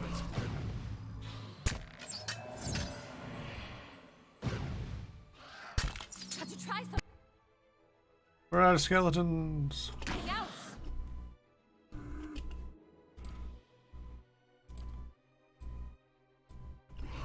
Indeed. Everybody back up to a semi-sensible range. Leave it to me. And start murdering this thing again. Craved, I feel like feeling.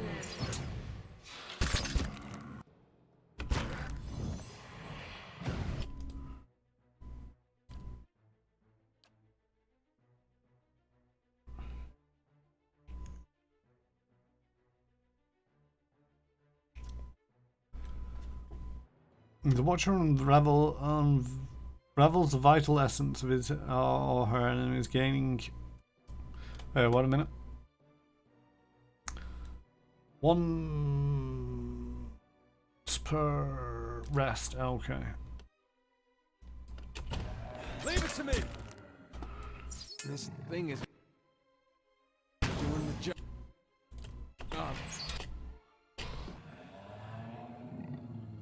One still, Skelly Bob, stay alive just for a moment longer. Oh, you died. No, I... Oh, you nearly died. There we go. You three attack that. You three back up a little bit, and then attack Not that. getting through me. Come on, we can do this. I feel like feeling. Leave it to me. I do feel that the interface is fairly well laid out. You know, it's I'm needing to keep an eye out on the number of chants that I've got going, and it's just right there. It's not like it's hidden away under having to select them as a character. No, I'm 10. All right, you three go. Hey, we took one of them out at least. Craved, I feel like feeling. Oh, they disappear as soon as combat's over. Awakened wood. Yay! Okay, we've taken one of them out at least.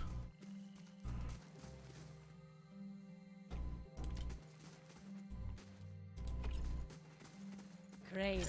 Had to try something else. Yeah. We just need to You're not getting through me. keep running away, keep it annoyed Parathis. until the chance equals 4, 3. There's a chance. Alright, here we Thing go. isn't doing the job. Bro, Shoot, I just screwed that up.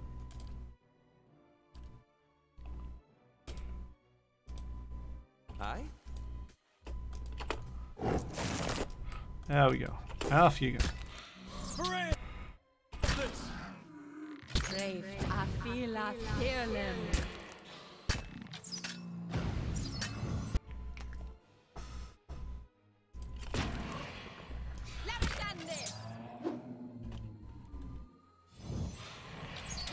Come on, one more chant.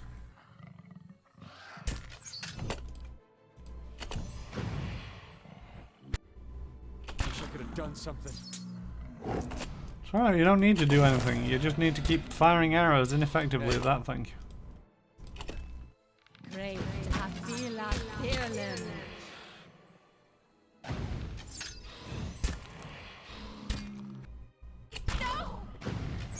This thing isn't doing the job.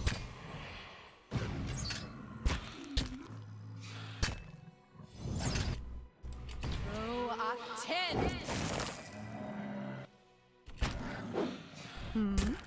Greift a fila fearlim.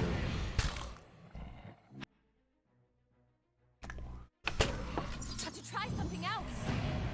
There's always a round where they seem to get lucky and just murder the skeletons.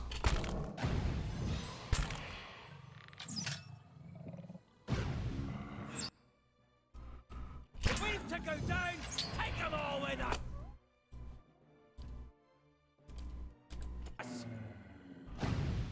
Row a 10.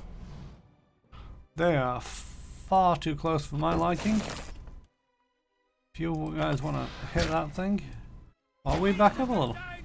Leave it to me! Greift a fila fearlim. Oh, they're just getting mullered. Something else. Make the bastards root! That got reset at least.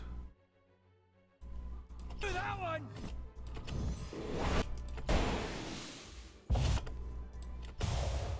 This thing isn't doing the job. How bad? Well, you got 3 chance. Go for it. Row a 10. Alright. Murder the thing. Murder the thing.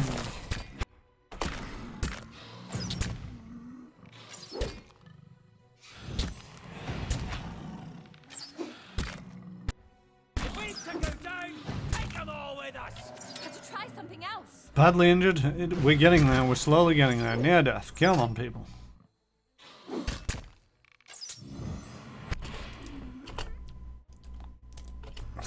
New batch of skeletons. 10.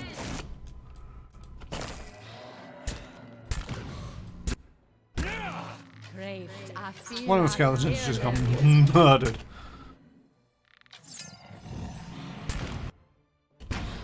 Two skeletons down. We're only 1 chance into this. That's not pretty. Thing isn't doing the job.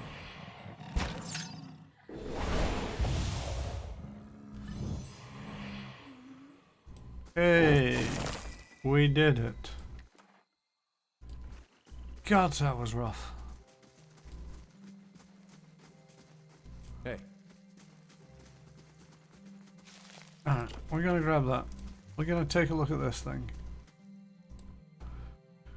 Trees and shrubs have grown up around these ancient bones, surrounding this monument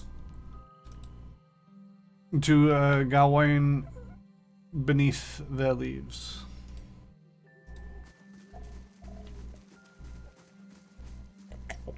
And there is absolutely nothing else here of interest, so we are gonna head back to the Gilded Vale.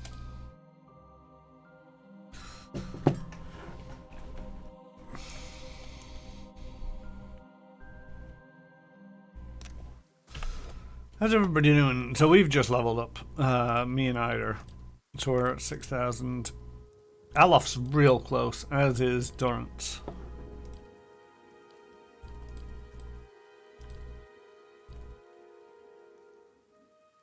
Chanter carry. I mean, hey, I am now very much impressed with what the Chanter can do. If it wasn't for the wizard, though, I don't think I was getting out enough damage to kill them things. Yeah, the Skellies were indeed a great pick. The thing is, there's still part of me wonders what, the fact that they've changed the Phantom. The Skellies are a great pick because it's for 20 seconds, which means they're around for long enough for... And there we go. So each one of these has a duration of 3.6 seconds. So to get 3 out, which is what I need for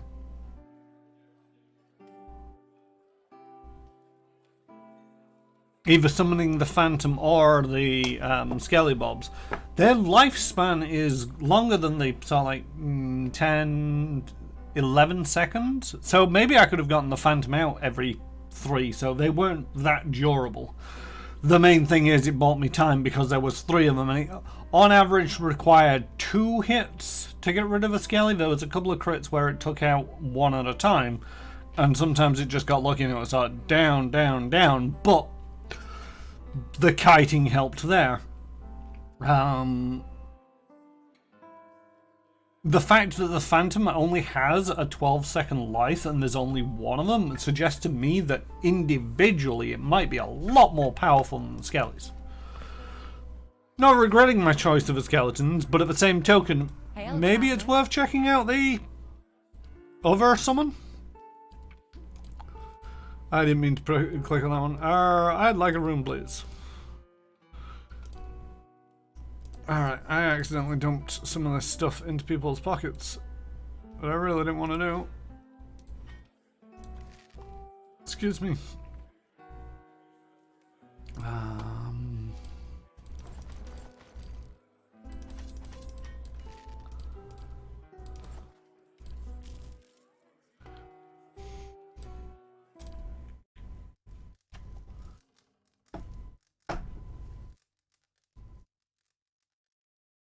Yeah, nearly 11 seconds.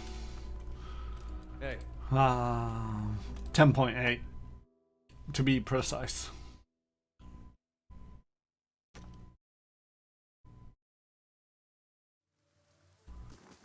Is it 10.8? Or was it 10.7?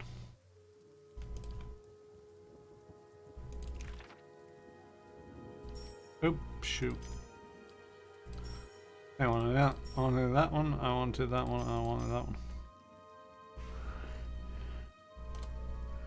3.6. No, 10.8. Yeah, 10.8. You're right. Yeah, it might be resistant to physical hits. It also might hit like a battering ram if it does manage to hit. So it kind of offsets it with not much health. And, you know, it very much depends on how it's balanced, and I just don't know at this stage. But I do feel that summons might be a bit of a way forward. Gods keep you. Hand over the crate. Ah, you're back. Anything I can help you with? Hand over the crate. I found that shipment you were waiting on.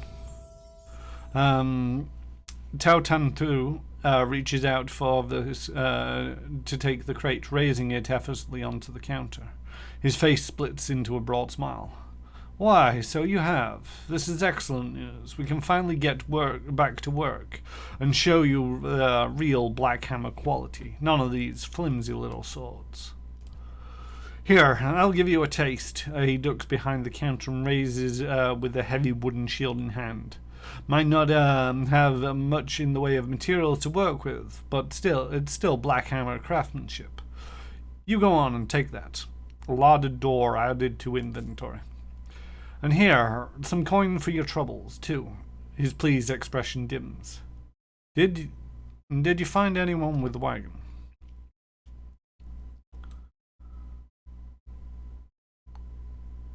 I guess they didn't feel the iron worth dying over.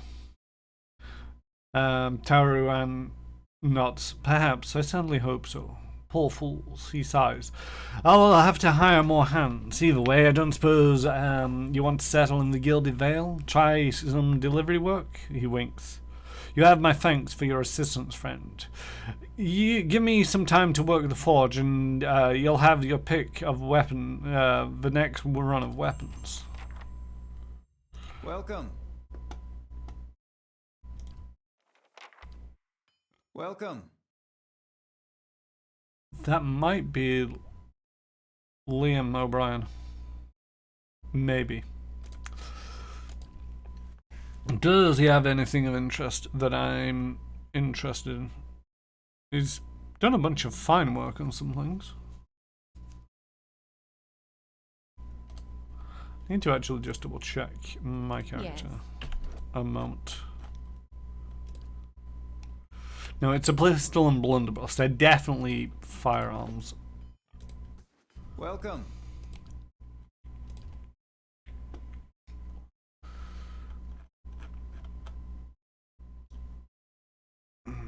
Bum. This might be some of the stuff that I'm after.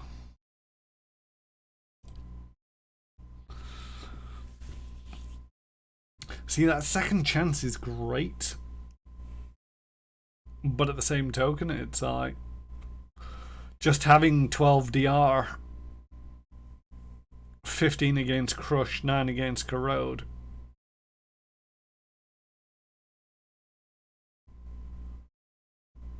Might be useful than just having a 7. You know, it's 5 more damage resistance to most things.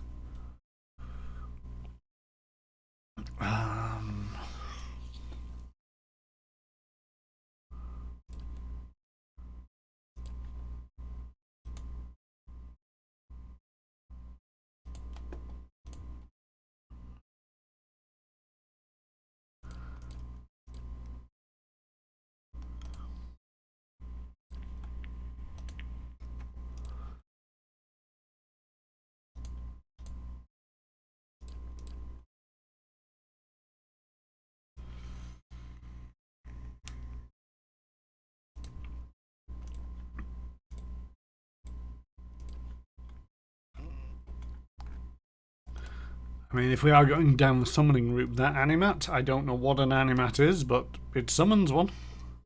Once per rest, though, so it might not be great.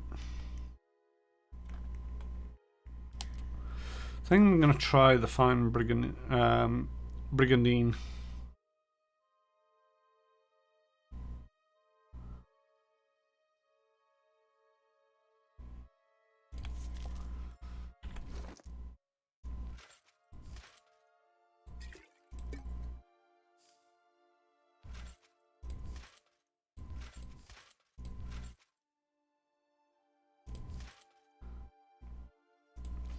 We'll keep hold of the Saint's war armor for the time being. Also going to put him back on sword and board. But we have a new board, the Larder Door. This shield appears to have once quite literally comprised of a front of a larder. It still has the ring pull and metal crossbands reinforcing its surface, giving it considerable heft when swung at an opponent. Despite its origins, the nicks and gouges in the shield's surface suggested it had seen more than a few battles in its time and proved a sturdy defence, though it leaves the harrowing prospect that there may be a larder somewhere lying undefended.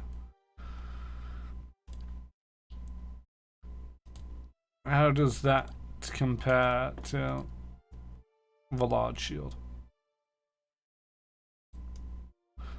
So it's the same stats, but it also grants bash. Bash is a crush damage versus accuracy versus deflection interrupt.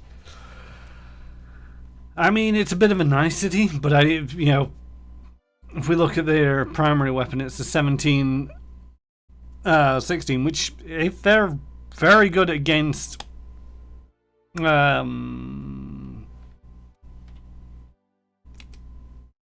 they've got a lot of defense against slashing, then having the shield might be solid. Just bash them to death instead.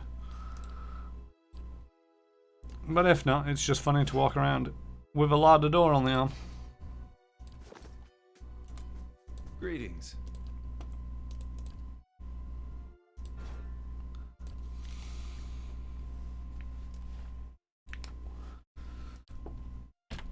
Crack open the inventory. That wants to go into there. That wants to go into there.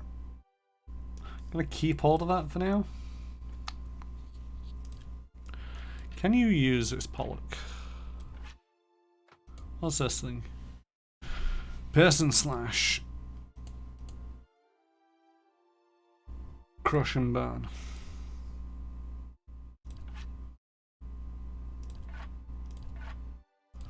Slightly better damage, better accuracy. And you'll use it.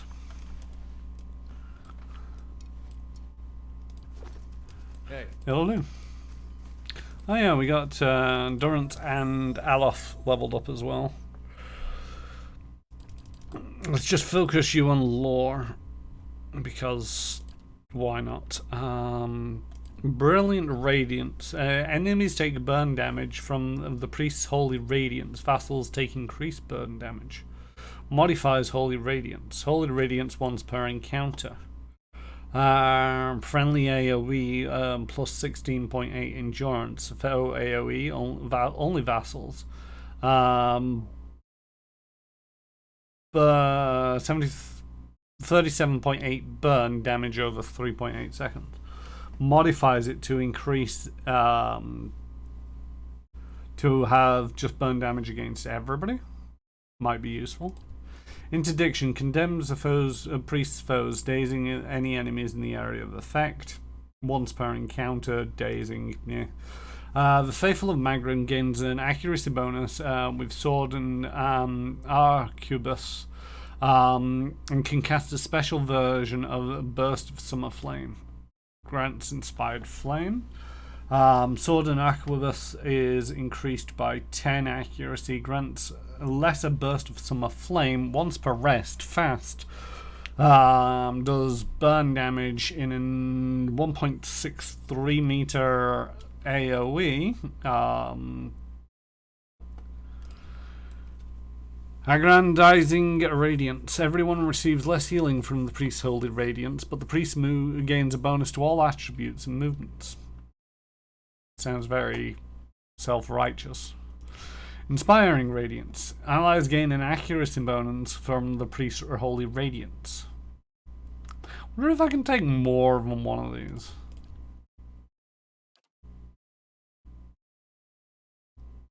Bonus first level spell. That's not too bad of a thing, but not great.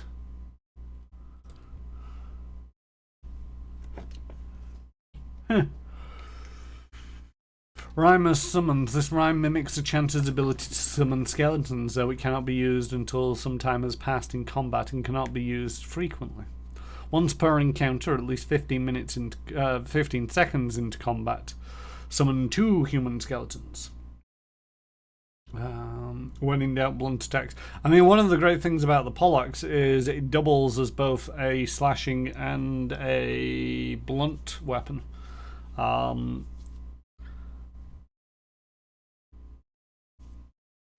So what you're saying is I could have 9 skeletons in a combat at any one moment in time.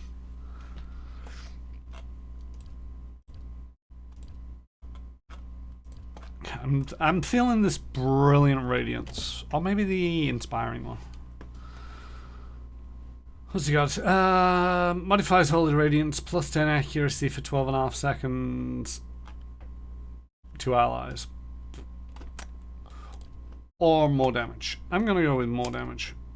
Boom.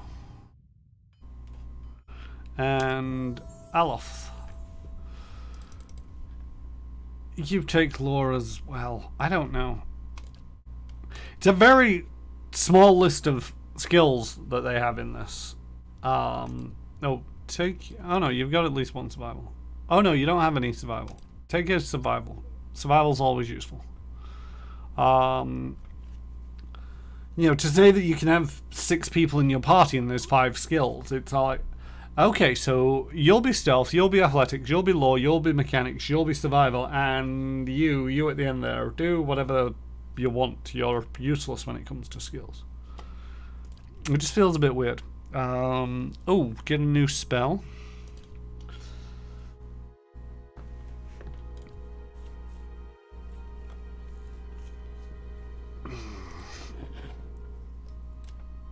What's blinded? Reduces accuracy is reduced by 25 for all sources. Perception is reduced by 4. Movement is reduced by 2. Reflex and deflection is reduced by 20. That could be useful for, you know, like in that last fight. It's like the skeletons would have been a lot more durable for 26 seconds. 26 seconds isn't much.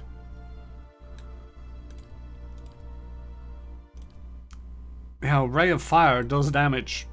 Move on.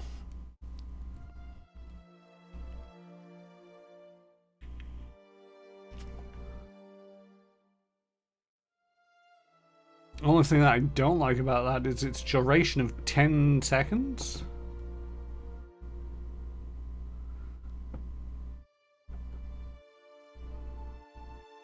I mean, I'll take it. And talents. Arcane Veil. Conjures a protective shield of magic, dramatically boosting the wizard's deflection. Grimoire Slam. Allows the wizard to smash an enemy with a grimoire energized with spiritual energy, causing large damage and knocking back the target. Penetrating Blast. Concentrates the power of blasts, negating some of the target's damage reduction.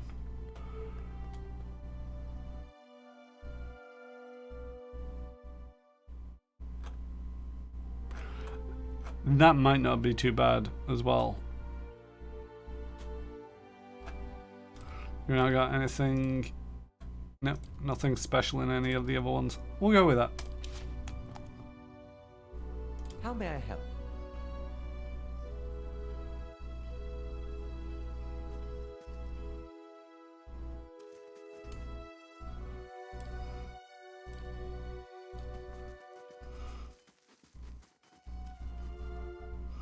Hey.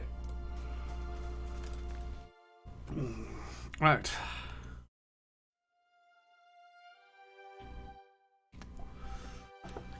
Off we go, back out into the wild. Apparently not. Hold, madam, but a moment. A hooded man waits on the road, clad in a green cloak. He strides forward to meet you as you approach, and at a closer distance his features are revealed for those of a younger man, though lined with weariness. He appears to be favouring his left leg as he walks, and there is a dark stain upon the fabrics of his trousers under the knee. Even so, he greets you with a polite bow. I imagined Taotan was very grateful for the return of his supplies. He is a good smith, a good man at that, beholden to a cruel master, but a good man. Gilded Vale is full of such people, people who deserve better than to watch their homes descend into fear and madness. He turns to look out over the village. I aim to save them, and I would ask your help in doing so. Who are you? Only a man determined to see the Gilded Vale restored to its former glory. There was a time, stranger, when Gilded Vale was worthy of its name, where wheat shone like gold on the hills and the village's people lived well. I don't know about golden crops, but there were less flies anyway. And what has it become now? Whatever has caused the blight upon our lands, it is not the fault of its people. Rhetoric looks to punish us for crimes we have not committed, and in turn he is blind to his own. I am not, and he will pay for what he has done. I, Kolsk, swear by the flame. Like many tyrants, he has surrounded himself with stronger men and women for fear of retribution. The man smiles thinly. And so you are warned.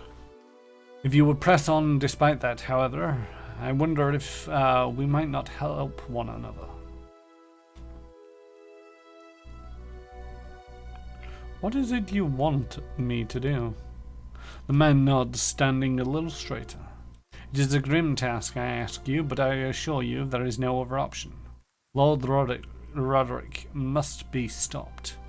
Too long has Gilded Vale suffered under Roderick's madness, and he would cure a way to Wade Wynn's legacy by ensuring that there are none alive in the village to be afflicted.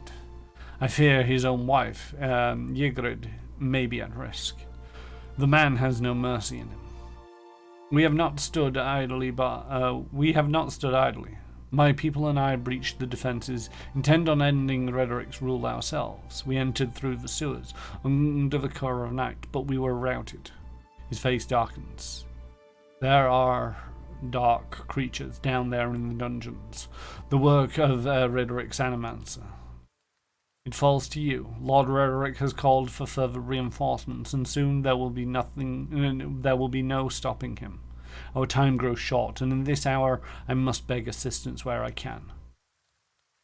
He's going to owe us more than a rubble-strewn plot of land after this. Fling him from the ramparts, or else cut his head from his shoulders. I care not. Once his throne lies empty, Gilded Vale will have the stewardship that it deserves. I will find Redric and deal with him. Then I commend you on your courage, and thank you for your assistance. But I would not send you onward without due warning. Roderick's hold is crawling with soldiers and sellswords, all loyal to Roderick. They will not take kindly to intruders. In truth, they will be all the more alert for our failed efforts. A frontal assault would be unwise. It would be if you would brave it, you could follow our steps and seek out the entrance to the sewers at the eastern edge of the moat. He looks away, but several of my men were captured. It may be the entrance has been found and sealed anew. Those men were under my command. I would be in your debt if you found some means of helping them. Once you make it inside, seek out my old friend, Nedmar. He is the high priest Baratheon, now that the shining god has fallen. A good man in difficult circumstances. He will listen to reason. Durrance chortles, nearly choking on his own disdain. Shining god! He never shone so brightly as when the bomb took him. The monk here is now obsolete. Ash does not shine. It's like if someone was called you an attractive priest, Durrance. Nedmar can help you reach Roderick, but he resides on the upper level of Roderick's hold, protected by guards and mercenaries. You will have to keep to the shadows if you mean to reach him without alarming the entire keep.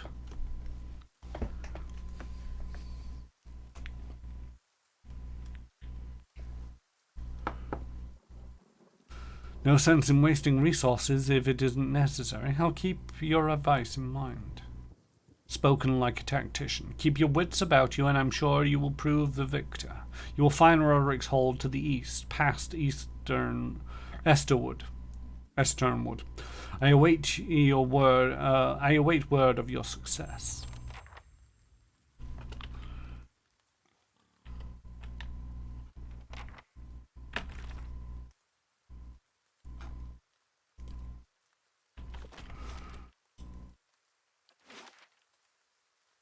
So over there somewhere.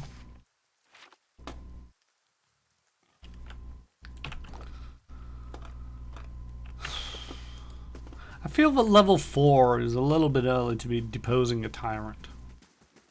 What am I doing? Where am I going? What's my name again? Aye?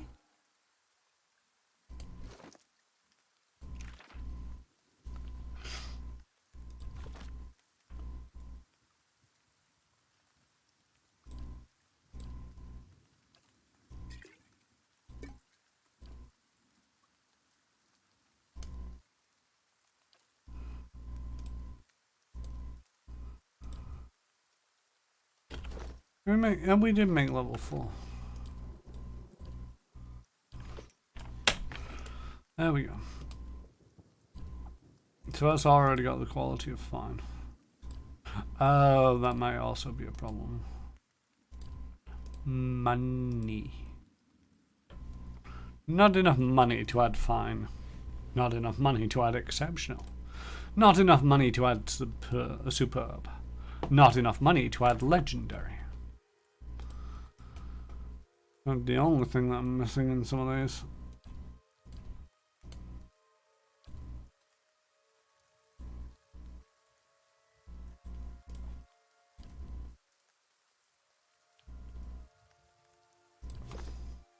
shot.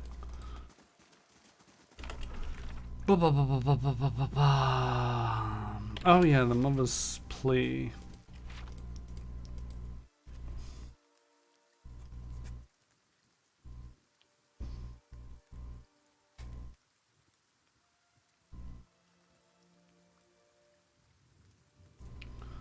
Getting notifications from Twitch. Shanghai has gone live. I'm not sure what he's playing today, but it's well worth going checking out his channel at some point, if you haven't already.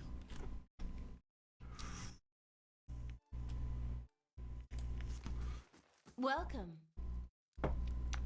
You were away. You were some time away. I worried that you wouldn't return. Is that it? Have you brought it? Alfred looks at you hopefully. What did Rangan say? Yes, I have it. Here it is. You really did it. Oh, bless you, bless you. I don't know what I would have done without you. Now my baby will be safe. Alfred beams. I can't thank you enough.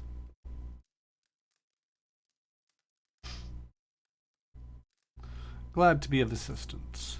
Here, take this. You can keep what remains of Rengar's payment too. Thank you again. I'll take this before I settle to bed. Perhaps I can finally rest easy. It's a placebo, but oh well. Not gonna question too much.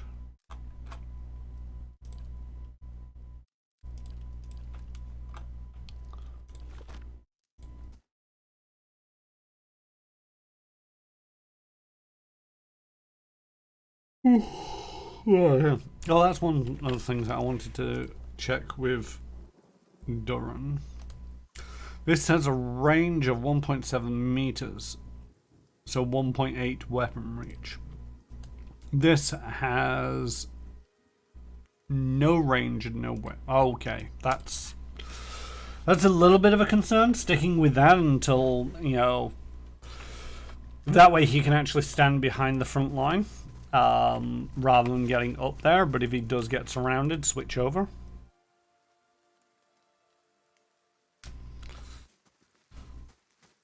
It's one of them where it's like, there used to be, or in Dragon Age, one of the interesting things about the AI in that one is that you could actually program it up and say, under certain circumstances, what to do. It wasn't tremendously intelligent, and there was some stuff that you just couldn't do with it because it wasn't, you know, 100%. You absolutely have, you know, you could program the AI, but only so far. But at the same token, it was useful because it's like, okay, do this and then do this and then do this if these circumstances come up, and so you could almost get the game to play itself a little bit. It wasn't very smart. So you did have to tweak a lot of things. But if you just left the game running, people wouldn't stand around like a lemon or get shanked and do nothing about it. So it would pick up on some of the things that you were missing in the franticness of combat occasionally. And I do feel to a certain degree that level of ability to change the AI would have done a lot better if they'd have opened it up to a scripting language. And, you know, to a certain degree, a lot of games like Pillars of Eternity, Pathfinder Kingmaker, Baldur's Gate, Dragon Age, etc. would benefit if they all had some unified scripting language so that players or people could write their own scripts and understand roughly what's going on, as well as then trade them about each other. So when, you know, Baldur's Gate, you could get new AIs by downloading mods and tweaking the game files. It was an absolute pain in the arse. There might be some out there for Pillars of Eternity doing roughly the same thing. I've not investigated. But it was never really integrated to the point where it was an easy thing to do or an obvious thing to do. We're going to go back to the Black Meadow while I figure out what I'm going to do about the Roderick's Hold. Because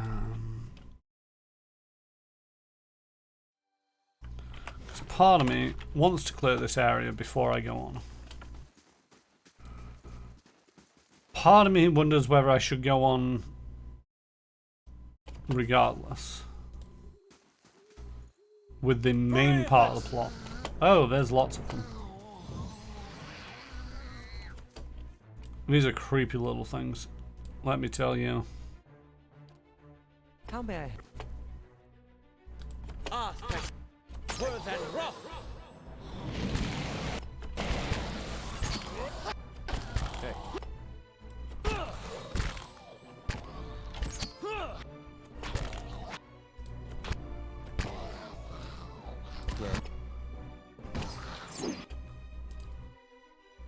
Oh,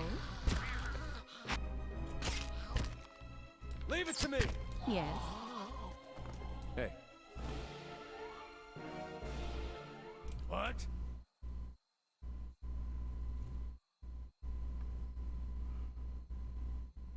Gotta remember to use that. hey.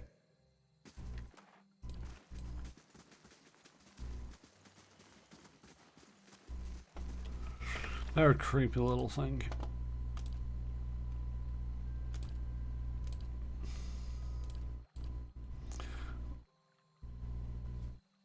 Witched.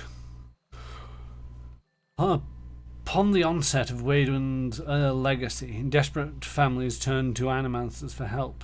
Transferring a lost soul into a living body was out of the question, for most. Since almost all such transplants resulted in an immediate awakening of the transplanted soul. The soul would regain the memories of a previous life rather than that of a recently born child. Animancers were pressed to come up with a quick solution, though they cautioned against such haste.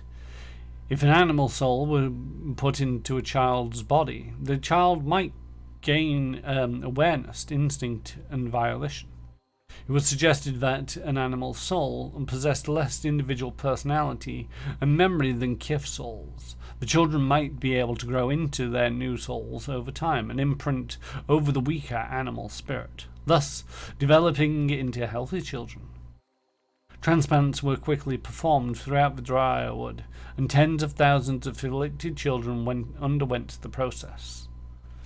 These children did seem to regain awareness and volition, and for a time the saved children were believed to have been cured. As they aged, however, it became clear that the saved were not like other children. They held little understanding or concern for social norms and behaved strangely. Upon reaching adolescence, these differences began to manifest in physical changes of an entirely different kind from their maturing peers. The children began to turn into witches.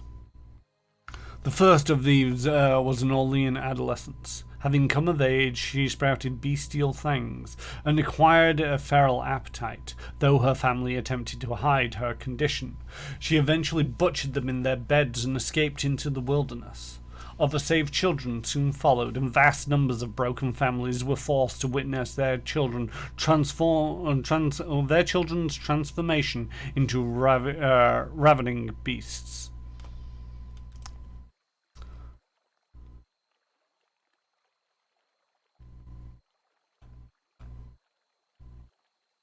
And that artwork is messed up.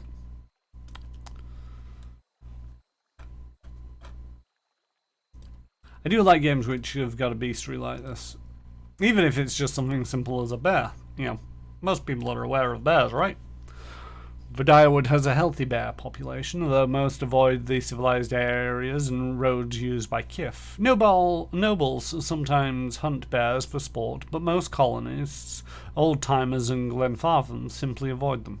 The forests of the Eastern Reach contain game that puts up far less of a fight than an angry bear. And as you kill more of them or take out more of them, you actually get to know their stats, and you can start to make sense of what's good against them, what's bad against them.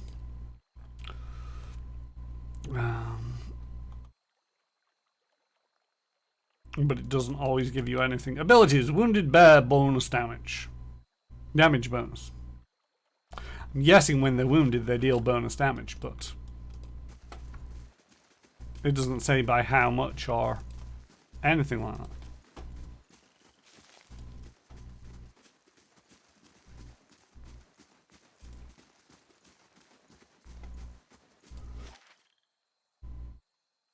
Madmer's Bridge to the south. Stag, a deer. This overturned cart bristles with crossbow bolts. Bloodstains darken the cracked wooden slats. There's a tent in the arse end of nowhere. A spare bedroll is laid out in this tent, but there is no sign of the kith. A fine warbow. Who's wielding what? You've got a warbow. You've now got a fine warbow.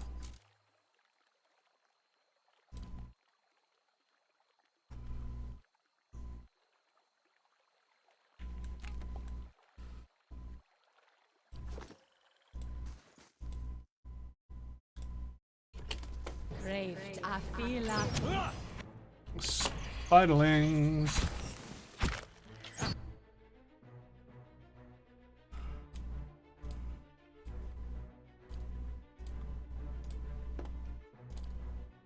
That's it.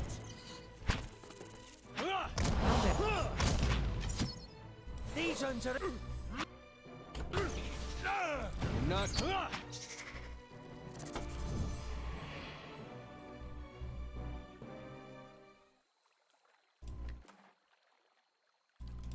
Of course.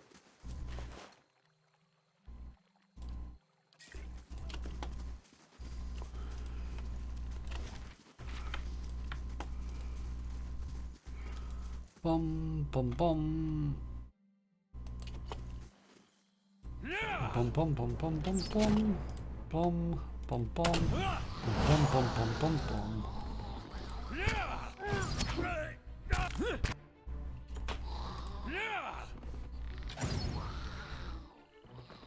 All right then.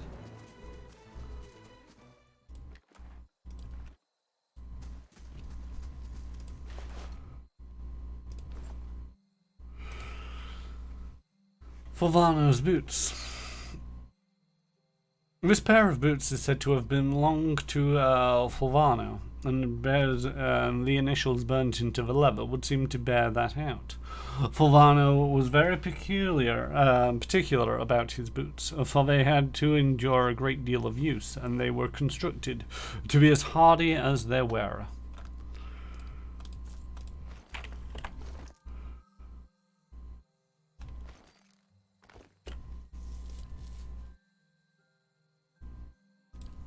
Ah, okay. So that's a pet, that's a grimoire, that's a helmet. He didn't even get a pet nor a grimoire. No pet, no grimoire. Grimoire, pet, no grimoire. Was just curious about why there was some locks locked.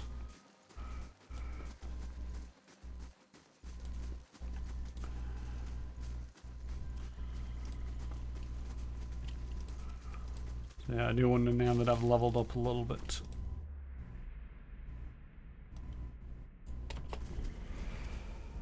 Now it's not the time to be tripping out over these things.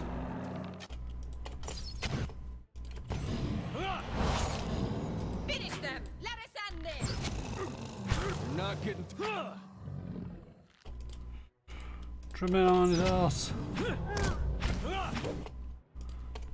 Tripping him on his ass again.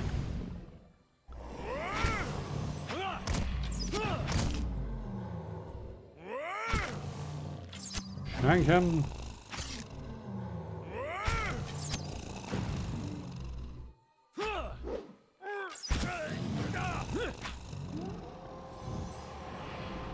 Not too bad, not too bad. Oh, wait.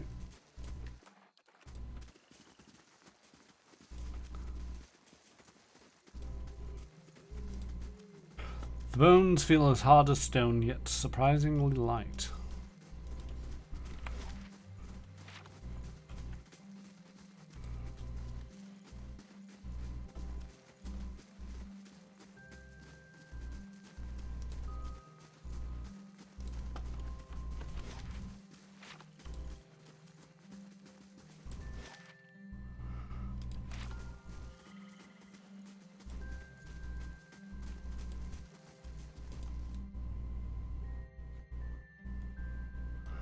of a troll.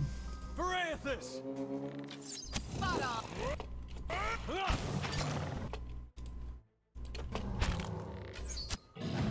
How may I help?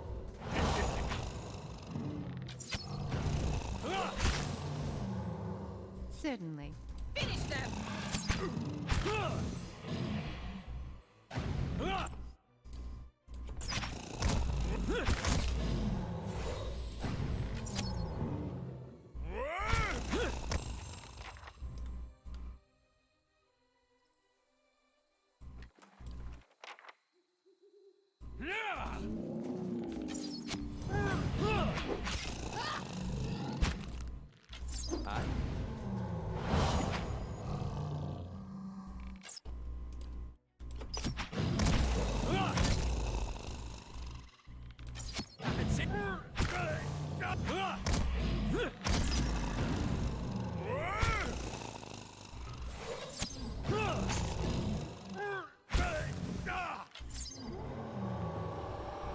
All right then.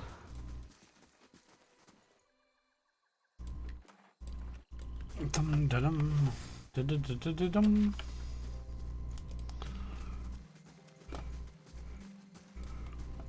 I'm guessing this game has dragons. Field mice scatter crawling beneath the beast's teeth.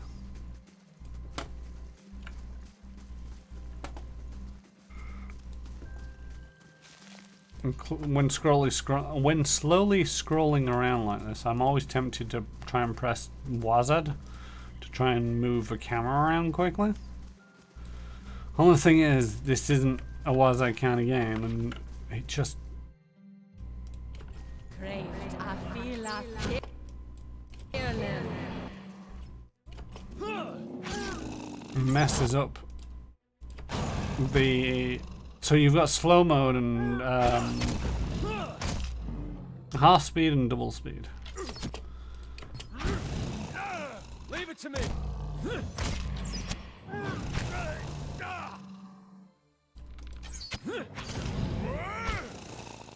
Bro at 10. Verathus! Craved, I feel like fearless.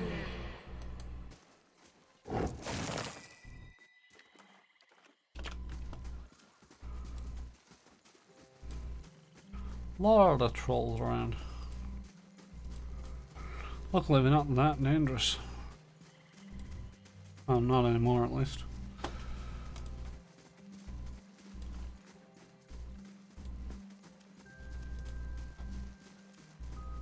Bum ba bum ba bum ba bum. Craved, I feel like fearless.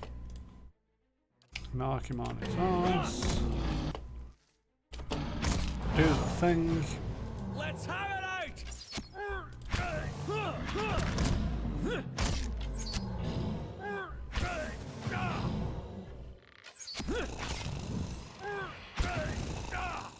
Spot on.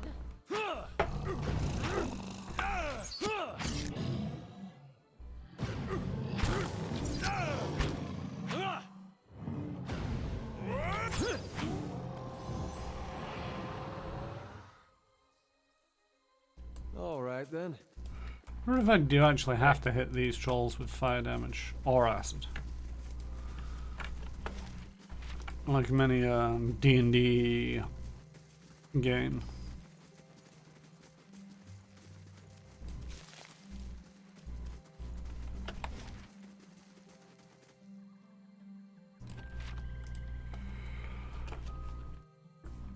Hey, we will make it. Wibble indeed. How goes it?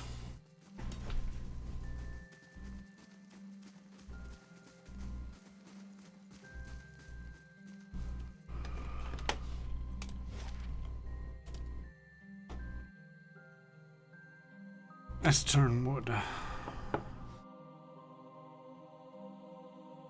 Two-handed melee weapons do the most per hit damage. Capable of punching through enemy's heavy DR. Warding symbols as red and rough as scabs have been carved into some of the trees. Well, that's a pleasant thing to find, isn't it? What are you warding against?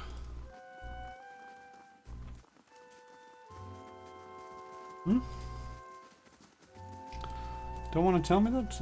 Not bad. Spent the day at Sebastian's place helping out and playing board games.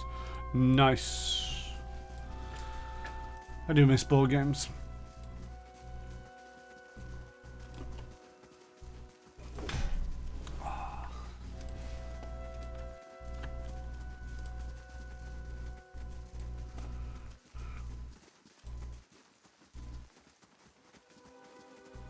If this ain't a graveyard, I don't know what is. Oh, enemy spotted, human skeleton. Great, I feel like Hey, maybe we'll finally get some stats on human skeletons so I know what they do, roughly.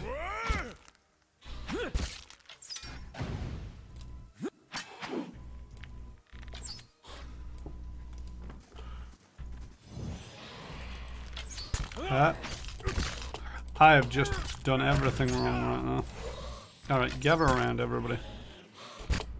Time for Zen Bomberman!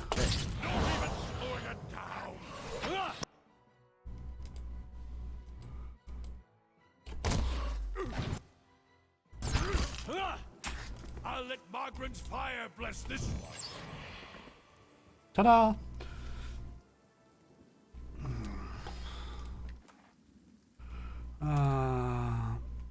Ooh, vessel bone. A vassal bone. Of course.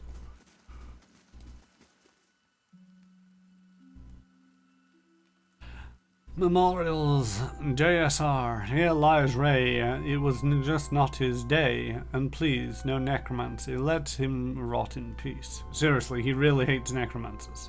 Really. This is for those people who were part of the Kickstarter. Depending on how much you paid, depending on how big of a memorial you got, a famous poet whose writings were all but lost for a line which now marks his memorial. One drop of blood, ill spent. So these are some of the comments that people submitted. I'm not going to go through and read them all. There's just far too many. Because, you know, it's not just the one. There's lots of memorials around here. Don't think any of the individual graves light up though. A fine crossbow.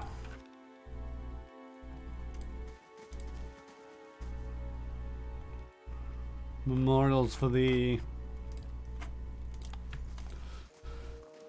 mausoleum. Path that leads off to nowhere.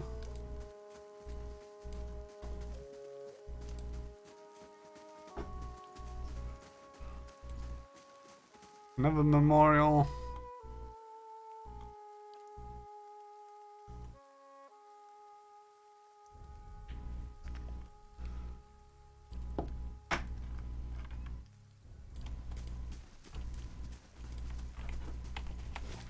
You see reference to the Obsidian Order. Basically, it was a fox or a foe order that sort of like sprung up. That if you were part of the Kickstarter, then you were automatically basically a member of the Obsidian Order. Then you could grant yourself the title of member of the Obsidian Order, and some people were just took the joke further, and it's like, I'm the Obsidian Order Risk Assessment Manager, or shite like that. Oh, witches. great, I feel like feeling. Gather around, feral kids. Let me tell you a story. The story goes, boom! Hey.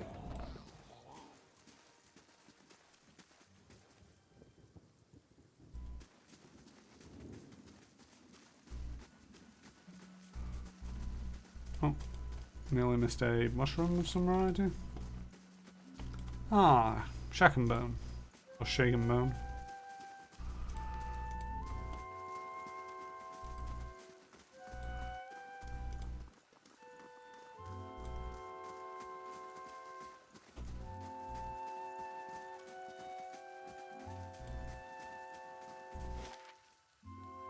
Rhetoric's hold.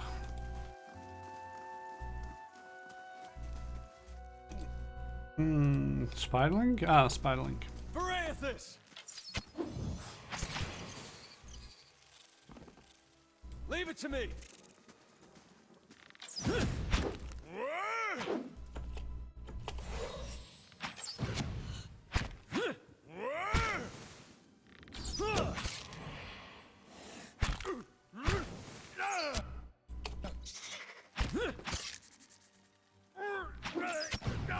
Leave it to me!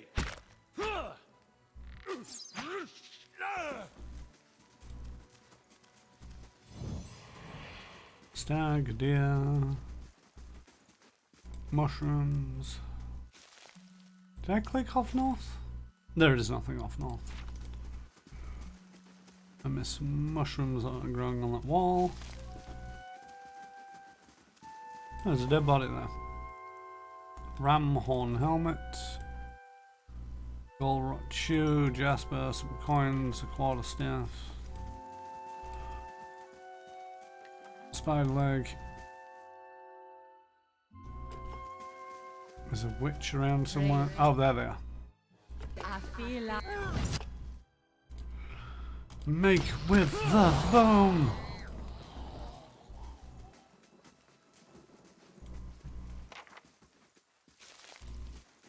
Hey, Oh, there's another herby thing over there that I missed.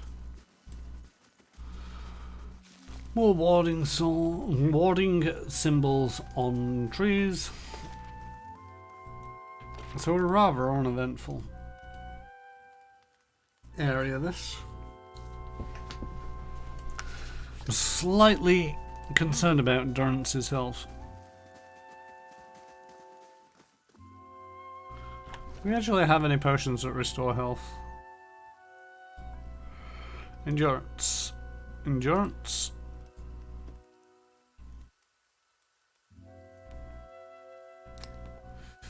No endurance.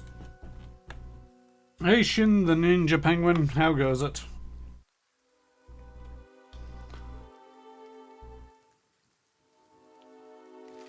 I'm just playing through some Pillars of Eternity. This is kind of like my first playthrough. I've played little bits of it up to a certain point.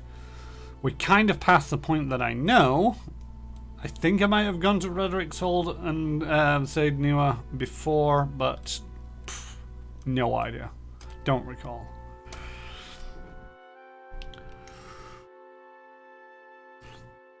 So everything after this is just me stumbling around going, nope, no idea what's going on. Confront Rhetoric this 7th in Rhetoric's Keep. Alright. They did tell me that walking up the front door might be a terrible idea. with our esteemed lord while we're here. Got some suggestions for him. I mean, we're going to murder him, potentially. The cat alarm clock decided he needed fresh water. Yeah, they tend to do that. Speaking with a friend the other day, it's like I accidentally turned off my... I turned off my works alarms because I had a day off, but forgot to turn them back on. A heavy stench rises from the stagnant water. Forgot to turn them back on for sort of like the next day when I was back in work, and was a little bit late to work. And so as part of that, he was mentioning it's like, yeah, I forgot to do that occasionally. Luckily, I have cats, and they don't let you forget anything, especially feeding time.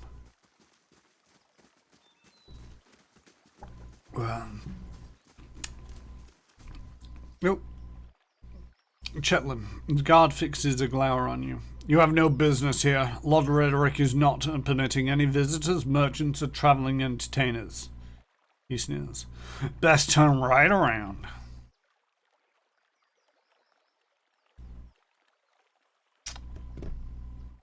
I'm here to see Rhetoric. Step aside. The guard snorts. Are you hard of hearing? He draws his sword. You've got one more chance to turn around. The guards inside won't be half so gentle. The guard fixes a glower on you. You have no business here. Lord Rarick is not permitting any visitors, merchants, or traveling entertainers, he sneers. Best turn around right now. Looks like he'll die first. The guard's eyes widen and he stumbles into a ready position. Alarm! Intruders at the gate! Run away! I feel fearless. Because I want to be a little bit away from that before we go and murder them.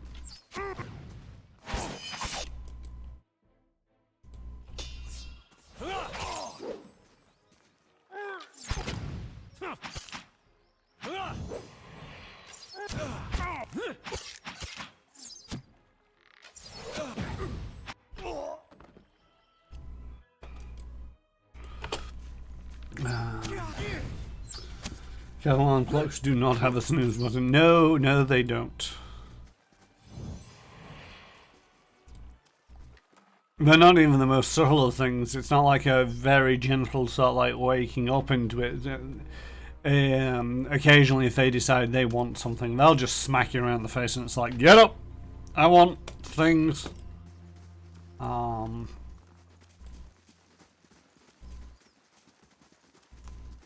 And they give absolutely no fucks at all about the matter.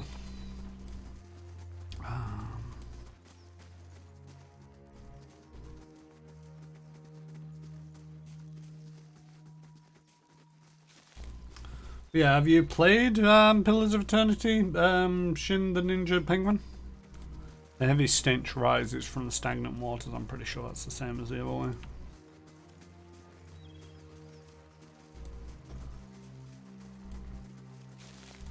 River Reed. Springberry. This is a big map.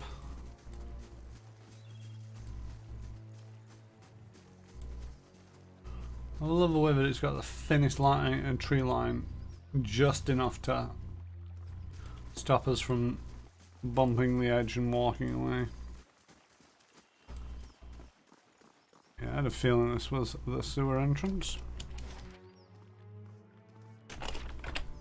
I've tried but never got past the first town. Never got past the first town because it's one of them where you're like me, where it's like, oh yeah, this is interesting, and I'll play it someday and just never get around to it, or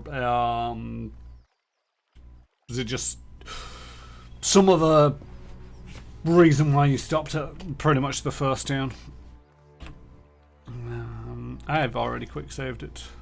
Alright, this might be a terrible idea because Durance is kind of fairly injured.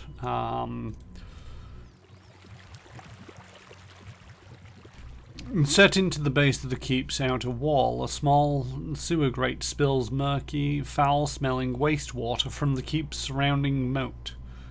Into the keep's surrounding moat. Slick, mossy stones form a precautionary bridge across the murky water. Ahead, the iron bars of the sewer grate block passage. The bars are coated with rust and several appear bent or sit at strange angles. They may have been weakened enough that you could bend them, given the means. Bend the bars. You think someone with sufficient strength could bend some of the more worn bars, allowing passage. Who will make the attempt? Eder steps forward and grips two of the iron bars. Leaning back, he pulls as hard as he can. Despite his best efforts, however, the iron holds fast. Use a pry bar to bend the iron bars. The constant rush of foul water against the grate makes maneuvering difficult, but you manage to place a pry bar between two of the more heavily rusted bars and give it a heavy push.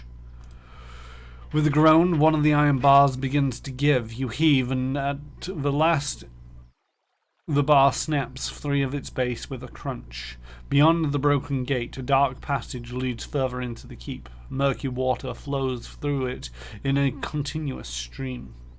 Swim through. You take a deep breath to forestall the acrid stench around you and slip forward into the flooded tunnel. The wall soon fades from view as you plunge into the foreboding darkness. It's hard going. After several moments, Aloth and Kashra begin to flag behind, fatigued. But you swim on. Light begins to filter through the murky water ahead of you.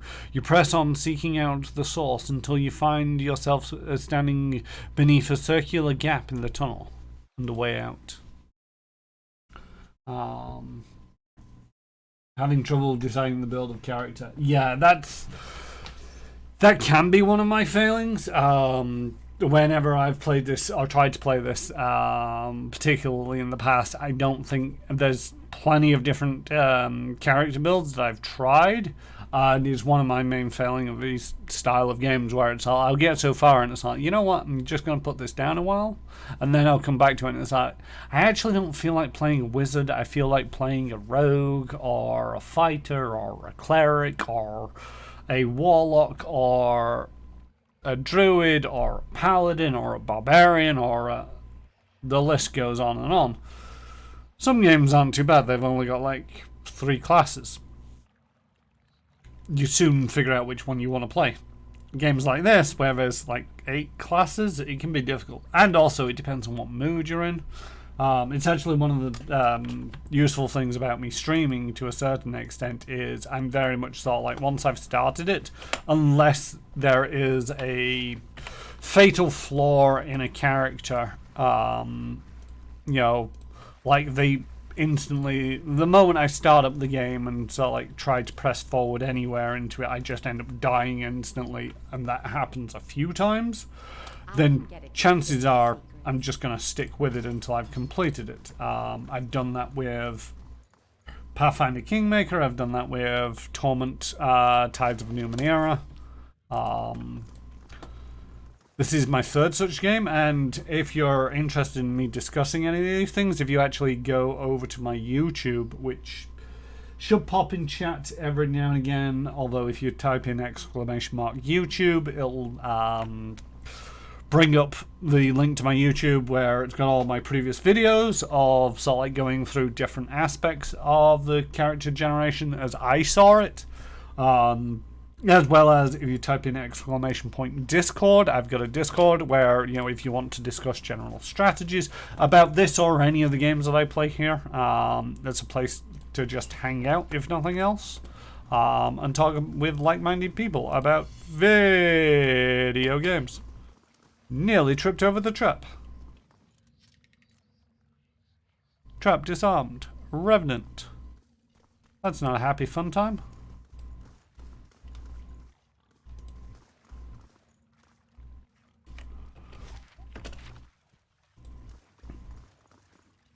Hey.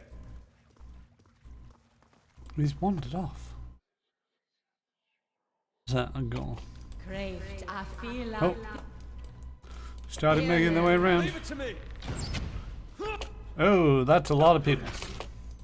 I'll let Marksman's fire bless this. Let's burn this away. Close enough for a lot of people. No.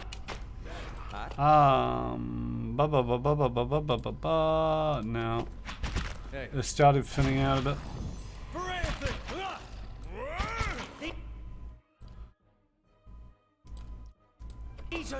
Skeletons.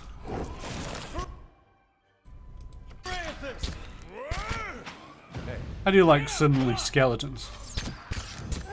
They do delay the enemy a lot and act as cannon fodder. Have to try something else. Don't worry about it. Try it again, you...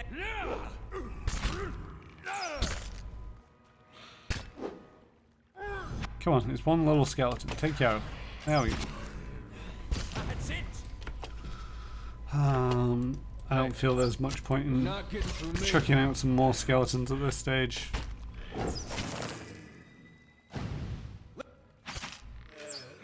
Yeah, totally pointless. Nice. Cleanly handled. I was expecting that to be a lot worse. Junk. So if I've gone forward, that's where I would have ended up.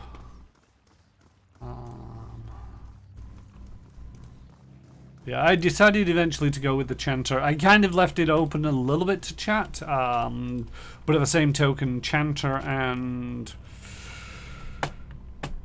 can't remember the name of the other one. Now here's something. Nope. Carefully does it. I really can't remember the name of the other class that's unique to Pillars of Eternity, or relatively unique. I mean, to a certain degree, the Chanter does. It feels a lot more, now that I've played it a bit, to be essentially a bard of some variety, which is common to a few other video games. Deal with this one. You're not looking healthy. Are you actually... You're running out of hit points. You're not getting through me. And I do like the Chanter. It's got some interesting aspects to it.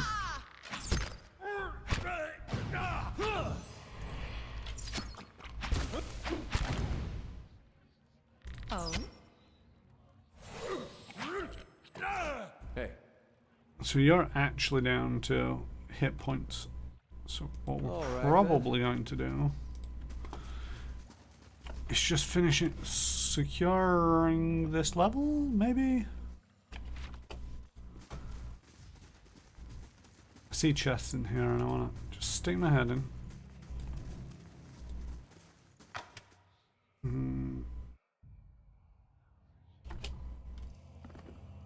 Ow, I just got punched in the face with missiles and nearly died. Oops, some boots. Boots of evasion. Reflex. I do enjoy Necromancer. As long as it's done right. I don't know how much experience you've had of tabletop role-playing games, but that's one of the things that I'm very much into and play a fair bit. But one of the things that I will say is there's a lot of them out there that don't really do much in the whole Dungeons and Dragons 5th edition does not do necromancers very good. It's very difficult to play a necromancer with any degree of useful skills and spells, and even when you do manage it, I just feel that it's lacking a lot. I would like you to burn that thing. Yeah. Yes. How many chants are you up to? You're up to 3. Certainly. Would you stop trying to get after Durance? See, it's nearly dead, so just finish killing. There we go. Oh, I'd welcome some rest. Durance isn't looking good.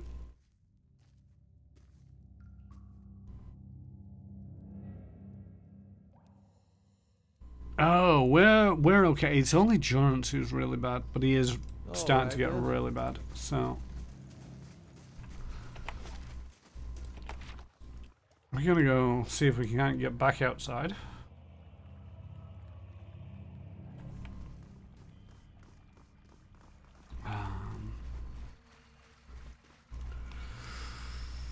Used to play D&D 5th pen and paper. I've not played pen and paper D&D since the release of 4th edition. Fair enough.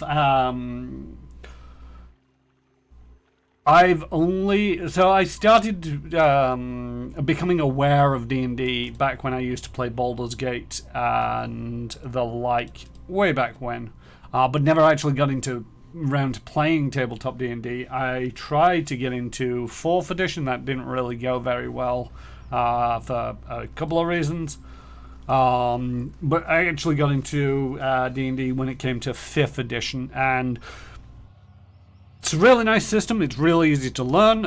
It's not too complicated. There's not as much bloat to it as D&D 3rd edition had, but to a certain degree, there is sort of like there's parts of it where it's actually kind of like how crunchy older systems are. D&D 3rd edition eventually got superseded by 4th when it came to Wizards of the Coast, but another company, Paizo, I wanted to pause. I want to save. I want to rest. Let's see if I can rest out here. Everybody gets damage reduction. Woo! Rest. Paizo took basically the 3.5 edition and made a new setting called Pathfinder, which kind of follows on with the similar veins, and they've come up with Pathfinder 2nd edition, which is complete detachment from the original rule set but still set in the same universe, and it's still kind of crunchy, but it's not as complicated crunchy as 3rd edition used to be. I've never actually played Pathfinder 1st edition or 3rd edition. I've been invited to games where it's been played, but it's one of them where it's like coming in from the outside after so many decades of development. It's like there's literally thousands upon thousands of feats and abilities and skills and the rest of it, and I just don't know what I'm doing, so I've not really bothered. But yeah, 5th edition D&D doesn't do Necromancer very good. I think Pathfinder does it slightly better in 1st edition. I've not seen anybody try to do a Necromancer in 2nd edition. But they kind of got a little bit weird with the classes in 2nd edition, and I'm not sure if there's a Necromancer school per se. You wake to the sensation of being shaken. You open your eyes and see Edna standing over you. His hands jostling your shoulder. He looks concerned. Your eyes are heavy and your vision blurred. The vague unease of unremembered nightmares clouding your thoughts. You are not sure if you slept at all the previous night. Hey! You awake? Good. You were kind of thrashing around, eyes rolled back in your head. You were shaking. Trying to snap you out of it for a long time now. I was gonna have to get a bucket of cold water. You don't seem like you get much rest at night. You got those dark circles under your eyes. Not lately. At night there are dreams and whispers. It's the Watcher thing then. I'm sure it just takes some time to adjust is all. I'll try to let it sort itself out. You'd better wake up faster next time. Trust me, you don't want that bucket of cold water. Now the only D&D style games I play are RPGs. I own Baldur's Gate Enhanced Edition 1 and 2, Icewind Dale Enhanced Edition, Icewind Dale 2, Neverwinter Nights 1 and 2, Pillars of Eternity 1 and 2, Torment Tides of Numenera. So based off the back of that, I would actually recommend Pathfinder Kingmaker. If you really want epically long campaigns, if you go to my YouTube, as I mentioned, there's a playthrough I've got of Pathfinder, and it varies much in the similar vein as sort of like the Baldur's Gate era of gaming. It's got an interesting mechanic sort of like bolted onto the side, which is kingdom management. You can turn that off if you don't want to get involved in all of that. I'm a little bit hit and miss on it. And they've also come out with Pathfinder Wrath of the Righteous, but these are full campaigns as far as Pathfinder Tabletop goes, which take you all the way from level 1 to level 20, with a very strong focus on narrative, as opposed to level, just grinding it up and trying to make the most of the games. And in the cases of like Baldur's Gate, you could play the first character all the way from Baldur's Gate through Tales of Sword Coast, Baldur's Gate 2 Shadows of Arm, Baldur's Gate Throne of Ball, and still not hit the maximum level. When it comes to Pathfinder Kingmaker, it is from level 1 potentially to level 20. I didn't make it to level 20. I skipped a couple of things. It might have been a bad idea in the end because it was really rough at the end.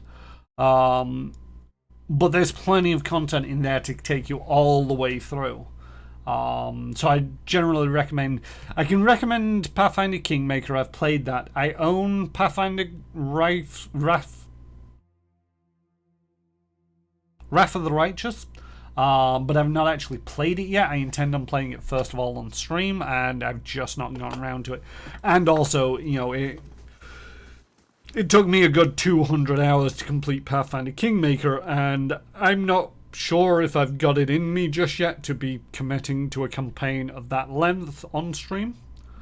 I'm trying to think of any others that have come out. Yeah, everything's kind of like variants on D&D. You know, Pillars of Eternity 1 and 2 are variants on D&D. This is not D&D core rules by any means, I don't believe. There are some similarities, but it's not quite there. I missed some loot.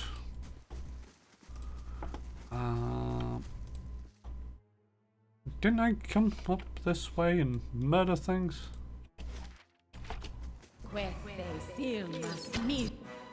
Hey, we triggered a trap and you got murdered, my friend. Absolutely mullered. The traps in this place is deadly.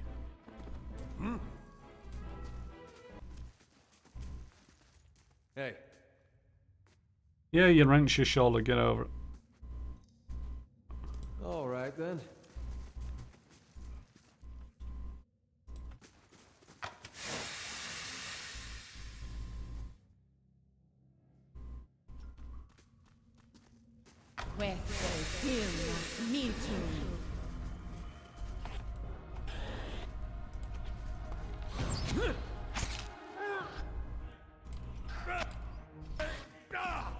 Hi.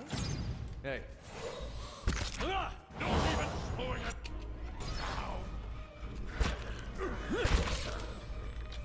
down. I'm just about due to wrap up this stream. This has only been the third session of Pillars of Eternity that I've done, I think. I've numbered it the third session. I don't know whether it's actually the third session or not. I lose track of numbers. Of course. But like I say, everything's up on YouTube if you want to check that out. A few bloodied fingernails are embedded in the dirt. I don't see anything of interest in that one. There's a guy in that other one. Blood is smeared on the walls and vague shapes of letters. Whatever it once said has been obscured by a crimson handprint. I don't need that opening. God damn it.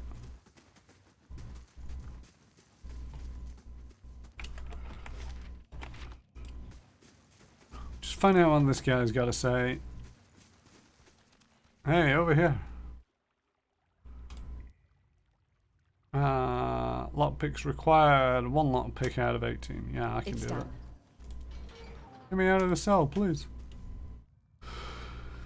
This young man's face is badly bruised and his gaunt form is covered in threadbare shirt. He watches you, shivering, with a measure of hope in his eyes. I don't know who you are, but will you help me? Gods, what have people become in this place? He gazes nervously past you at the open cell door. I don't think I can find my way out.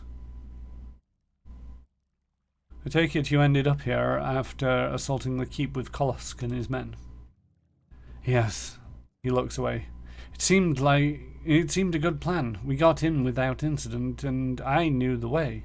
But we were surprised in the dungeons, and most of us... Galco shudders. You'll have seen some of them, fought them. Their bodies, at least, not their minds anymore. But their souls? The woman down here, Redrick's Animancer. Her name is, Osra. I've heard her speaking sometimes about a cure. Lord Roderick calls on her often. But she's not curing anyone. She's only turning men and women into monsters. He shudders. I watch her take the others. I was sure I'd be next. Men and women turn to evil to cure Hollowborn? Madness. Tell me about Oshra. There's something not right about her. A bad feeling, I mean. I knew the moment as she arrived things would take a turn for the worst. He shivers. There's nothing good that comes from dealing with animances. Unnatural, the lot of them. She's the one who transformed them. Changed my friends into monsters. She said she was doing it for the good of the Gilded Veil. Valco clenches his fists. More like the good of her coin purse and her sick curiosity. She's dangerous. And who knows what else she's got in her laboratory. I won't go in there. She has a convincing manner. Spells, no doubt. You're free. Make a run for it. Thank you. Thank you, stranger. I have to get back to the Fork. But first, some food and rest, I think. He hesitates. If you would dare the upper floors, please, tell Nedmar I yet live. Live yet. Tell him that I still have the carving he gave me of the Pale Knight. That should convince him, and perhaps he can help you somehow. Good luck, and may the gods keep you safe. It's third? It is third? What is third? Madness? This is Sparta. I kind of get that reference. I don't really know that reference. It's not really news. So we're going to leave it here. Halfway through a dungeon. I know, it's terrible timing of me. But at the same token, hey, it is the end of session 3. End of session 3. I've started numbering the sessions as I go through them, so that, you know, if worse comes to worse. The third session for definite, yes. Thank you. I've started numbering them, so worst comes to worst. If I do something tragically wrong, I can potentially wind it back to just before the moment I did everything wrong. It's something that I kind of did when it came to Pathfinder Kingmaker. It's like a friend of mine was like, I've gone through walkthroughs and that is the point that you made a mistake. And it was like hundreds of hours ago, and it's like, I don't even know. I don't even recall that section in amazing detail. So it was like, I could try to go through all the save files and find it, but at the same token, maybe numbering them, and if something does go wrong to the point where the game is uncompletable, I might do something about it. It depends on how uncompletable it is. I might just turn down the difficulty to story mode for a bit until it all figures itself out. Most games don't actually screw you over to the point of, you can no longer pass this because you don't have an item that you accidentally sold to some merchant who travels around, that you've got to track down that merchant ages ago. Games don't do that these days. Not often. So yeah, this has been session 3 of Pillars of Eternity. Yeah, soft locking is a pain, and for the most part they've done away with it. There's only 1 or 2 games that kind of do that kind of thing. Pillars of Eternity session 3. I have been Karen Rusmore and will continue to be so. You can find me here again tomorrow evening, where I believe I'm playing some Hitman 3. If not, it'll be Prey. I believe it's Hitman 3 this week. It depends on if there's an elusive target that I've not done yet, and I think there is one. Then on Mondays, you can find me over at Manapot Studios, which Nightbot has just put out into the chat. Where you can find me there, where I play, or where I GM in a Starfinder Adventure Path, Fly Free or Die, in a stream that we call All That Glitters Explodes, with me, Creefer Banal, Retro Ted, J-Station 64, and Crit Commissions. Then on Tuesdays, back here on my channel, where I'll probably let's spit that one again. I will probably be playing Final Fantasy XIV with Crit Commissions if they're available. If not, it'll be some more Pillars of Eternity. We're about to go raid J Station 64, a good friend of mine who is currently playing No Man's Sky. So if you'd like to join me in the raid, that would be appreciated. If not, hope to see you all next time. And until then, taddy bye.